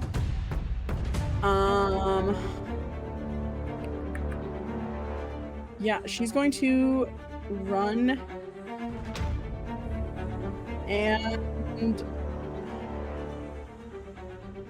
attack probably the closest one that she can reach is this one kind of to the south west, and make 2 attacks with her rapier. Sounds good. The dragon skeleton looms out of the wall, hissing as you approach. It's speaking in that strange serpentine tongue of dragons, and it has the same amount of wrath that you could detect before. That it hates you as you approach. What do you do? Mm-hmm. Actually, I will. I'll take the attack action. I'm not gonna take the. I will not use my bonus action for an offhand. I'm gonna use to back up for that one. I'm invisible, so I have advantage. Okay. Unless it has like blind sense or counter sense. I'm just double checking that right now. It does not. Cool. Let's go. All right. 18 plus 7 is 25. It's definitely a hit. Roll me damage, and you'll have sneak attack. Yes. Time to snack. Half attack. I rolled my sneak attack, so that's going to be 20 points of piercing damage. All right. Your blade is going to bite into the side of the bones, dealing a significant amount of damage. Perfect. Then as her bonus action, she's going to back up and kind of just back up a little bit from the creature. Invisibly. All right. And yeah, kind of a little, not quite taunt, because that is a full bonus action to do, but she's just gonna try and yell. As you back up, you are going to collide with something physically. Oh! It is large, and you're going to be able to push through the center of the room, but there is like a large figure standing directly in front of you.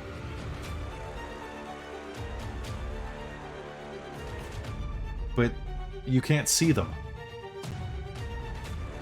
It's this fleshy, oily smelling. Oh no! Oh no! All right. Anything else? Do I have time to speak? Yeah. One word. Slud! You're just gonna hear Riz invisible, because she has greater invisibility up. Or she has it on her. So you're just gonna hear Slud from the other end of the tunnel.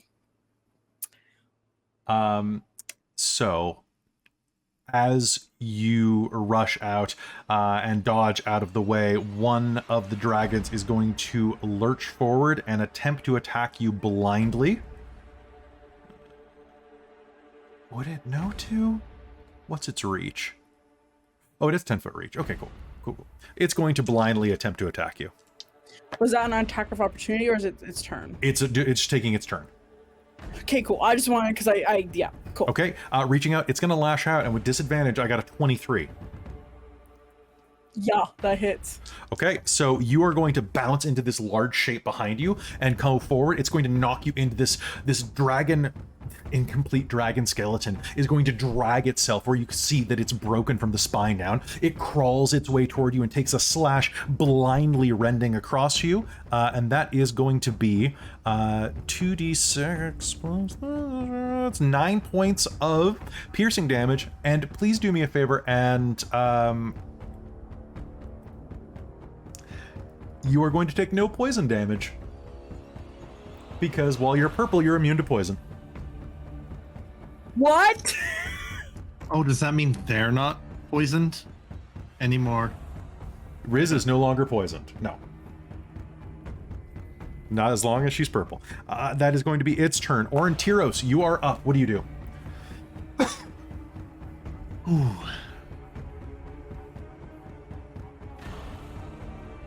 These creatures are around you now like from where you've stepped. Looks like my... Yeah. Looks like our player chat read my mind, for better or for worse. I'm contemplating lighting some things ablaze. So the slot is invisible, I will say. So I will just move him out of the way. You don't know he's there. Right, can't see it. You can't see him. I put him there for my I didn't benefit. even notice because I haven't been looking at Oh, good. Good. Then in our that case, map. But I can't see Riz either. you cannot. You know she's pretty tricksy though.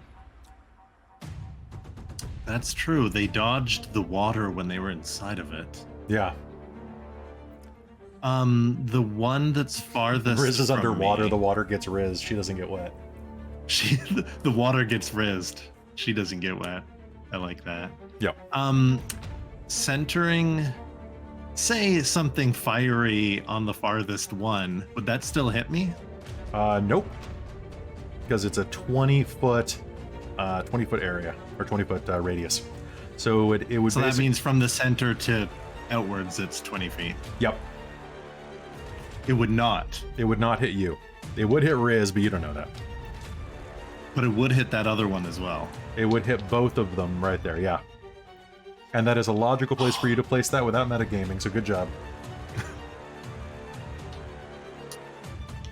Two invisible creatures. You know what? I'll ask this question if or when Rizira gets lit on fire. Okay. All right. So you're going to cast it? I am casting Fireball, the one Okay. farthest from me. The first one is going to fail its dex save. The second one is going to fail its death. What's my say? Does a 15 pass? 16 because of the Jack of all trades. Okay. And then I rolled a 2. Plus 7 is 9. okay, that was cocked, so I'm going to re-roll it because it was either a 2 or an 18. So Jack of all trades, by the way, doesn't. I don't believe that affects your spell save DC. But what is your charisma? Let me recalculate it. Uno momento. Spell save DC is 8 Yep. plus my Plus your charisma proficiency? modifier of 5. Okay, so your DC is 16 then. So Oh, that so it's is going. still 16. I just calculated it wrong. You calculated it wrong, but you got there in the end. You did the wrong math, but you got there in the end. Okay, so there is going to be an explosion through the corridor, and roll me fire damage. All right. So close. I have a plus 7 to my dex for with saves, and I rolled a 2. Well, at least you'll only take half damage It's what? because you have evasion Is that how evasion works? Quick, silvery barbs, Riz. or uncanny dodge, You Okay. can't see. whichever one it is. I forget. I thought I couldn't silvery barbs people's. You can't do will it save. positive. No. Chris is just being Chris. Oh. Sorry, yes, 8d6. Silly me.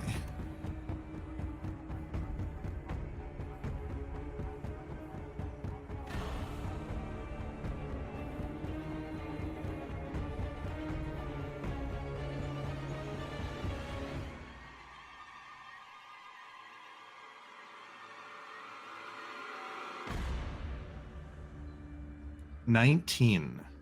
19. Okay. So that is going to be. So does it round up or down? Goes rounds. Everything rounds down, if I Yes. recall. So you're going to take So 9 I points take of damage. 10. 9. 9. Sweet. You round down. 9. Okay, that is boop, and that is okay, and then that's pretty good. A fireball lashes out from your hand, streaking down the hall, exploding, and you are going to hear the sound of screaming and sizzling around the corner. And I just have to check something. Do you have anything else you're going to do with the bonus action? Odd question. Invisible things, the fire would be invisible on them, or you can kind of see them? You will see it's more of an impact, so like the fire will burn, but then it vanishes very quickly. Oh, so it's like an explosive thing, not something that lights something ablaze. Gotcha. Yes. I'm going to cast Bardic Inspiration on beside me. I'd use it. My good friend Godfrey. Godfrey, we need you. Be inspired. All right. Godfrey is going to take a point of Bardic Inspiration. Hazeal, you're up. I am going to look at Levna. Do you want it? I've never wanted anything more. And I will imbue her sword. All right. Anything else you're doing? And So you take a step forward to do I am that. going to take a 5-foot step back. So I'm not immediately right there. Okay. Do you want to be next to Levna so you have line of sight down the corridor?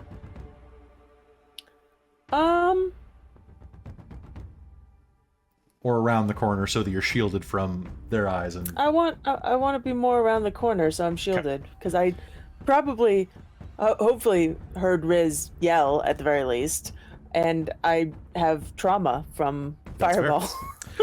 That is true. All right. So, anything else you're doing with your turn?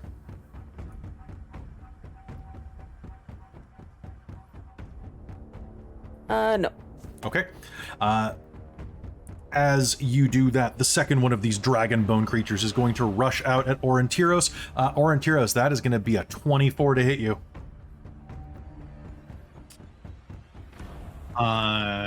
24, you say? A 24, I say. I say, well, silvery barbs. Let's do the silvery barbs. That's going to be a 14 to hit you. Oof, misses. Okay, it's going to... and is going to slash out at you, smashing into the wall next to your head. With that, it is the Slod's turn. The Slod is going to suddenly appear, raising its hands. It is going to cast Fireball, targeted right here, so that it hits Aurontiros and Godfrey. No. Unless somebody... Now, I'm just going to remind you this once, because I'm spending the last... Does anybody have Counterspell? I do. But you just used your reaction to save barbs. And I specifically said I didn't want to see down the hall. I know. Oh, you know what? I can target right here and I can hit Levna too. That's what he would have done. I would like a dex save from all of you, so that includes the dragons. Dragon 1's going to succeed. Dragon 2 is going to fail. Levna is going to fail.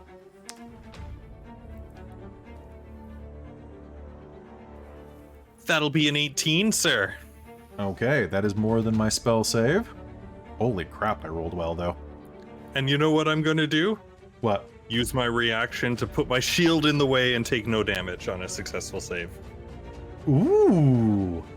I'm going to say it pushes you back 1 foot. How dare. Yeah, I know. But it's going to... as you do that. Okay, so that is going to be... Oh god, this is going to be a way quicker fight by accident. Okay, this guy is... Okay, both of the dragons are going to be absolutely rocked by the damage. Aurontiros, what'd you get on your save? 22. 22. You're going to take 18 points of fire damage rather than the 36 I rolled. Levna is going to take 36 points of fire damage because she failed her save, and that is going to be the Slod's turn. Levna is going to... Now I'm... And is going to take a step forward and take a swing at dragon number 1. That is going to be 8 plus 7... Yep, that's going to be a hit. I don't even need to roll for this. She's going to take a step forward, bring her greatsword down, and is going to smashy the first dragon. And then is going to take a step forward next to Aurontiros and is going to let out another scream for her second action and is going to roll a critical hit.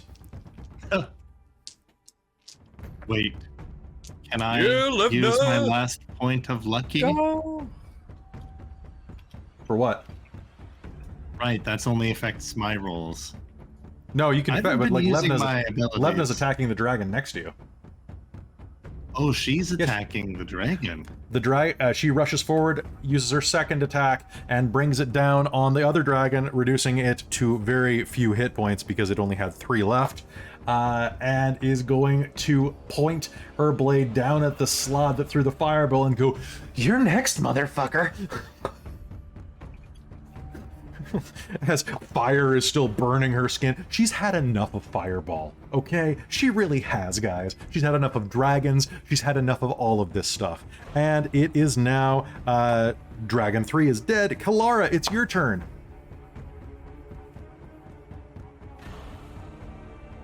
Okay, so I feel like Levna has kind of done some stuff that makes what I was gonna do kind of irrelevant. So I'm gonna change it up a little bit.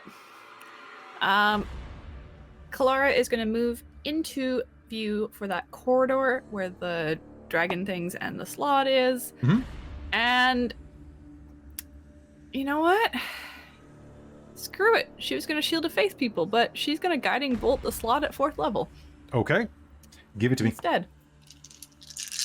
Oh, the slot's visible after it cast? I think so, isn't it? The slot is now visible. All right, I rolled a 19. Aurontiros, So I quick think question. that's probably going to hit without having to add everything. A 19 is going to hit. Okay. Did you take damage from the fireball, Cal? From the slot's Fireball. Yes. You'll need to make a concentration check to maintain Oh, thank you for reminding me. greater invisibility. What is the... How much D- damage did you take? So the DC is, I believe, 16 then, because it's the greater of the damage. It's 10 It's or half. the damage. Oh, What fair. you So the DC would be Fire. 10. Oh, okay, I got 13. Cool. So you're fine. All right. So, Christine. 30 points of radiant damage. Holy crap. I mean, it was Blinded by the 7d6. light. Yeah, okay. You are going to slam into the slot with that bolt of energy, and it's going to begin glowing. And do you have anything else you'd like to do this round?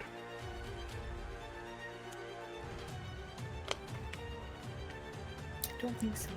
Okay. All right, Godfrey, it's finally your turn. What do you do? Oh, Riz is still invisible, but everything else you can see. well, as long as Riz can see or hear me, Riz, stab it! Yes! Okay, Riz, you have advantage because you are invisible and the slot is not. Also guiding bolts, so I have Also guiding double bolts. advantage. 16 plus 7 is a lot. Okay, Uh, that's your first attack. Are you using double attack? it's just a That's reaction. just It's one one. attack. Oh, you're right, you're right. What am I saying? But it's all good. I get my snack attack back. Oh, that's nice. Nice amount of damage. I've been rolling so. Oh, added extra D8 as well. Oh, right. I forget that. I keep That's forgetting that too.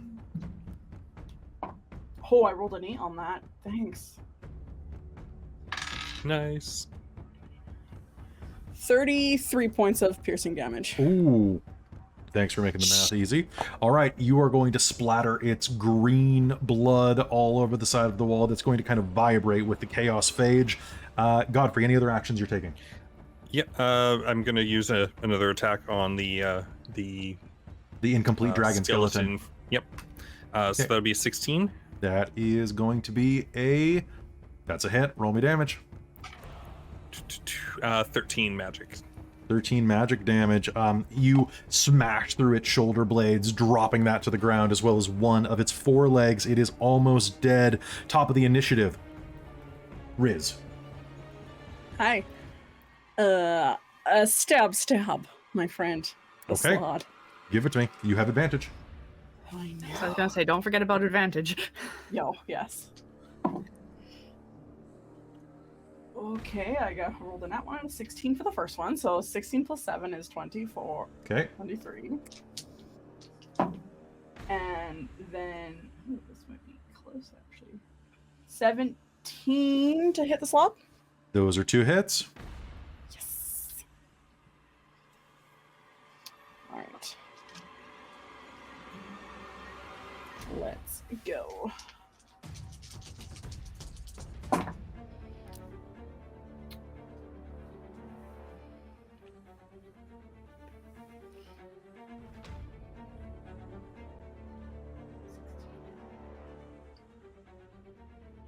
$25 points of piercing damage.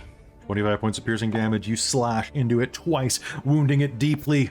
And as you do that, the first dragon bone is going to rear up and...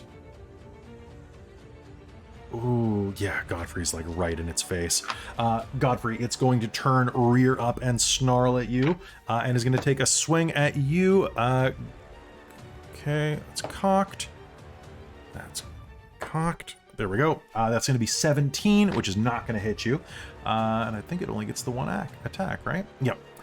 It's going to lash out at you, smashing into the wall next to your face, but you're going to be able to dodge out of the way. Aurontiros, you're up.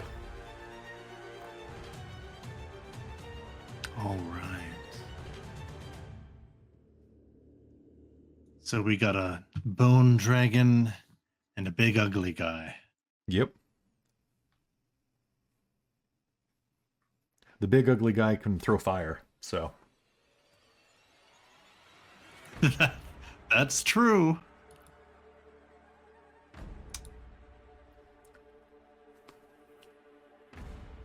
All right.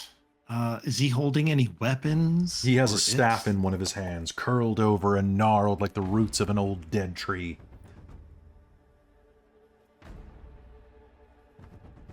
Hmm.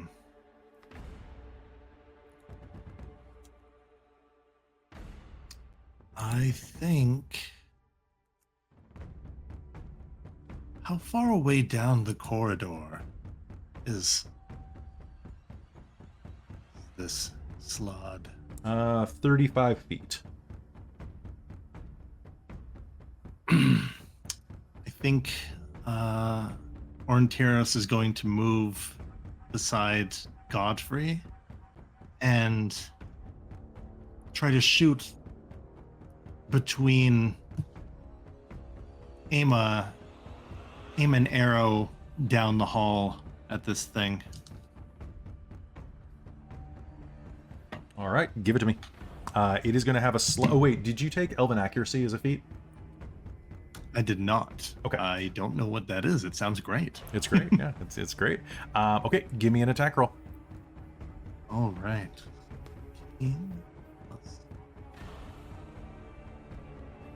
24. Okay, that's going to definitely bypass its armor, even with having to shoot past friends. So go ahead and roll me damage. All right. A 5 plus my dex is 9. All right, your arrow sails through and is going to slam into the side of it. Anything else you're doing? And You've recovered your magic sword, by the way. I'm saying you picked that up. yeah, it whipped back into its scabbard as he Kind of like as he limply walked just by. saying, like whimp, whimp, whimper. I think that's exactly what we're going to do. All right, give it to me. This is a melee attack, or does cover still affect? Oh, it doesn't matter. I rolled a You rolled a what? 25. Okay, yeah, that's absolutely going to hit. Roll me damage. Ooh, not great. 7 total. 7? Oh, this thing is near death. It is death by 1,000 paper cuts and stabs from the rapiers as you slash at it with your magic sword that flies through the air. Hazeal, top of the initiative for you. Well, not top of the initiative, but it's your turn. My top of the initiative. It doesn't matter who's above me. That's just how it goes. Yeah. Okay.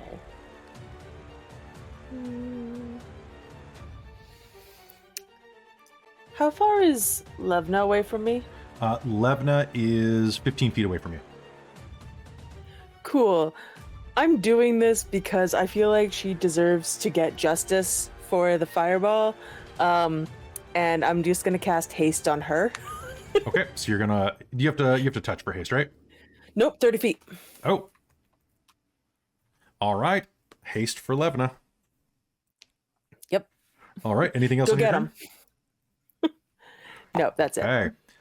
It is the Slod's turn now. There is something horrible in front of it, mulching its flesh. It cannot see you.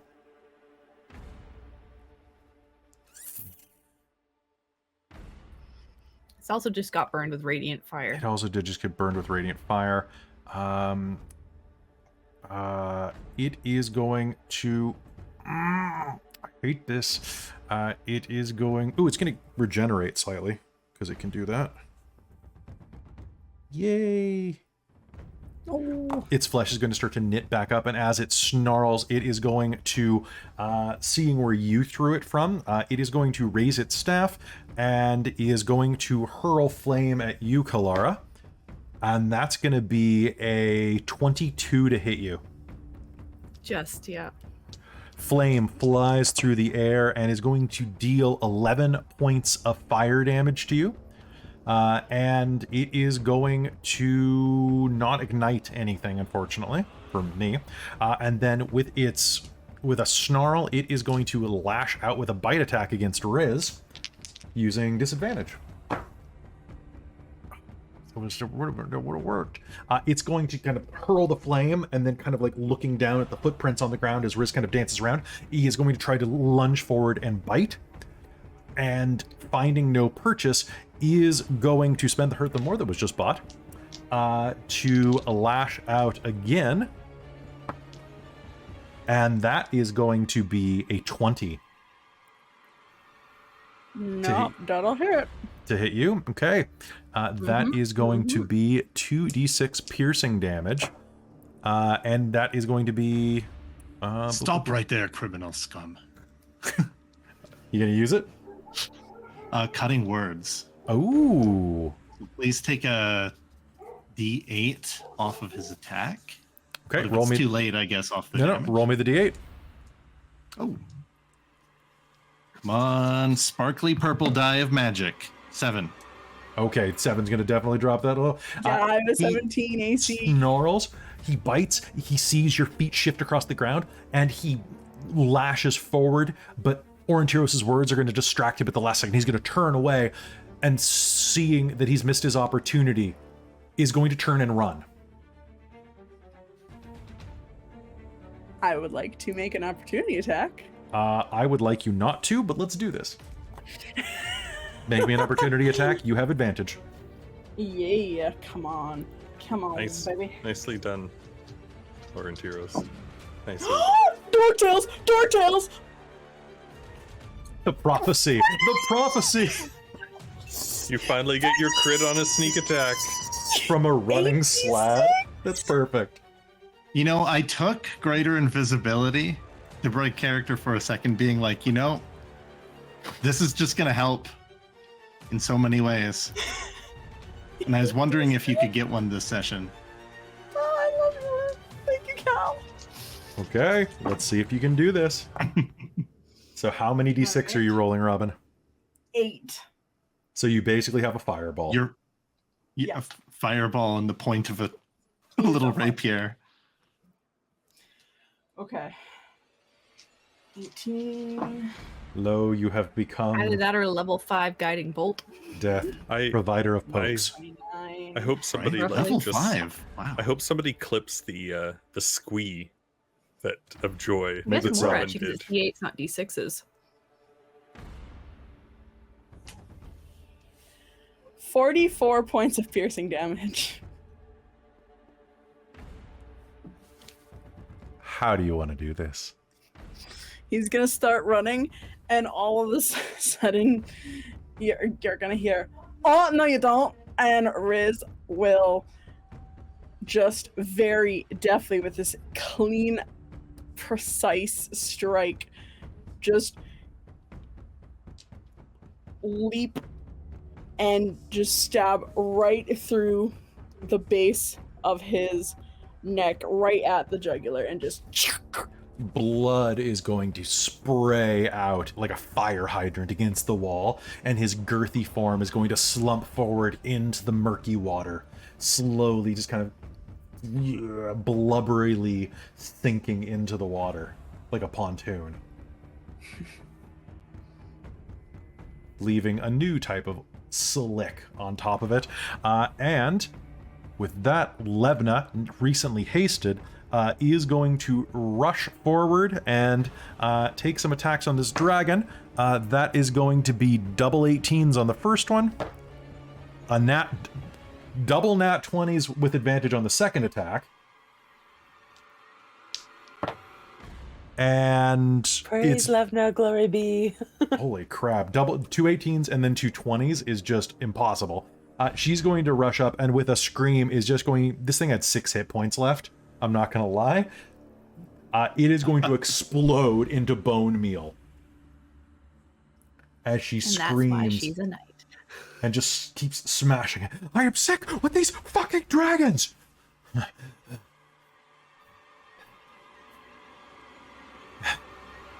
Do you feel better? Yeah. Good. Where's Rizira? And if on cue, the spell is going to go as Riz suddenly appears and vomits bright purple. And as she Who's does, rolling the deck save? she suddenly turns back to normal color. Oh, You just had to get it out of your system. yeah. Oh. I feel good. I feel great. I think we should keep going. Everybody feels good? You feel good? You feel good? Lev, no, are you You okay? like juiced up. Yeah, I'm there, doing great. I'm Levna. feeling really good. Hey, look, Hazeal did something to me and I feel really good. This happens sometimes, okay? Yeah. Yeah, but we should probably stop, and I should probably take that back. Why? Why? I feel good. We should... You're gonna kill the spell? Yeah. Because I just... Whoa. And she's done. Maybe we could take a break for a sec. Yeah, a I'm good gonna idea. need another little break. I'm quite into it. Like, oh, Well, at least we dealt with the slot, too. yeah, Or Liz but did, at he's- least. He's gone. I kind of backed up to him. He pulled the same trick. I didn't see. Was that? I noticed your hair is a bit singed. Oh, yeah, I wasn't quite fast enough, Aurontiros. You kind of burned me a little bit, but it's okay. It didn't hurt Ah. as much as usual. I just caught just a bit at the ends. It's fine. Nobody can escape Aurontiros' burns. Me true, he has some pretty sick burns. And with that, as you take your break in the corridor with the rest of this strange path of forgotten memories ahead of you, I think this is where we're going to call game for the night, actually, because this is a good stopping place. So, folks, I hope you had some fun tonight. This was a good game. I liked this one. It was a lot of fun. It was good, yeah. It was good. Our Really. math was terrible. All of You our got to math, hit me. yeah, I got to hit you. math was I crit on Math a was sneak terrible. attack Everything's great. finally. Yeah. Finally! Praise! Well, it's funny, before Levna took out those 2 dragons, I was gonna step out and twin spell Shield of Faith, and then the next turn twin spell Guiding Bolt. Because it turns That out you only need 1 sorcery point for level 1 spells. Wow. Yep. That's Noob indeed. question: can you twin spell it, but then upcast them? No, because you spend the No. sorcery points based on the level of the spell. So if you're casting it at a 4th level, it's a 4th level spell. So it's a slot level that you're using, I think. Yeah, it is. Interesting. All right, so folks, that's going to be it for us tonight. Thank you so much for tuning in for another episode of Dragonlance Shadow of the Dragon Queen. A big thank you to our sponsor, Bookwyrm Games. You should definitely go and support them right now, and don't forget to use code DorkTales. Besides that, I also wanted to say a big thank you to all of our supporters on Patreon who help make this stream possible. If you'd like to join them and get at least 5, 6, maybe even more extra games a month, well in advance of everybody else, on top of behind-the-scenes podcasts and more, head to patreon.com/dorktales today, and you can join the likes of people like our divine producers, with my mom, which is always awkward to say. It never gets unawkward, but hey, thanks, Mom. You can join Precarious, our wonderful demonic patron, who is as devilish as he is good looking. And you can also check out twitch.tv/precarious on Friday nights, where a bunch of our players from Dorktales go and play on his game. You can also thank our wizards of the Patreon. That would be Tammy the Forever Cleric and the Ink Goblin. And I also have to thank our High Council of the Patreon: Taryn, Buddy, Amberthist, Cubby Gummy, Raven with Baubles, Karasha Urquhart, Chef Eladeth, Larouk, Sorcerer Sanguine, Mike Baxter, and Kalin Whitebeard. To join their ranks, head to patreon.com/dorktales. It means a lot to us, so consider it, please. And with that, we'll be back next week with another episode of Dragonlance, Shadow of the Dragon Queen, right here on Dorktales.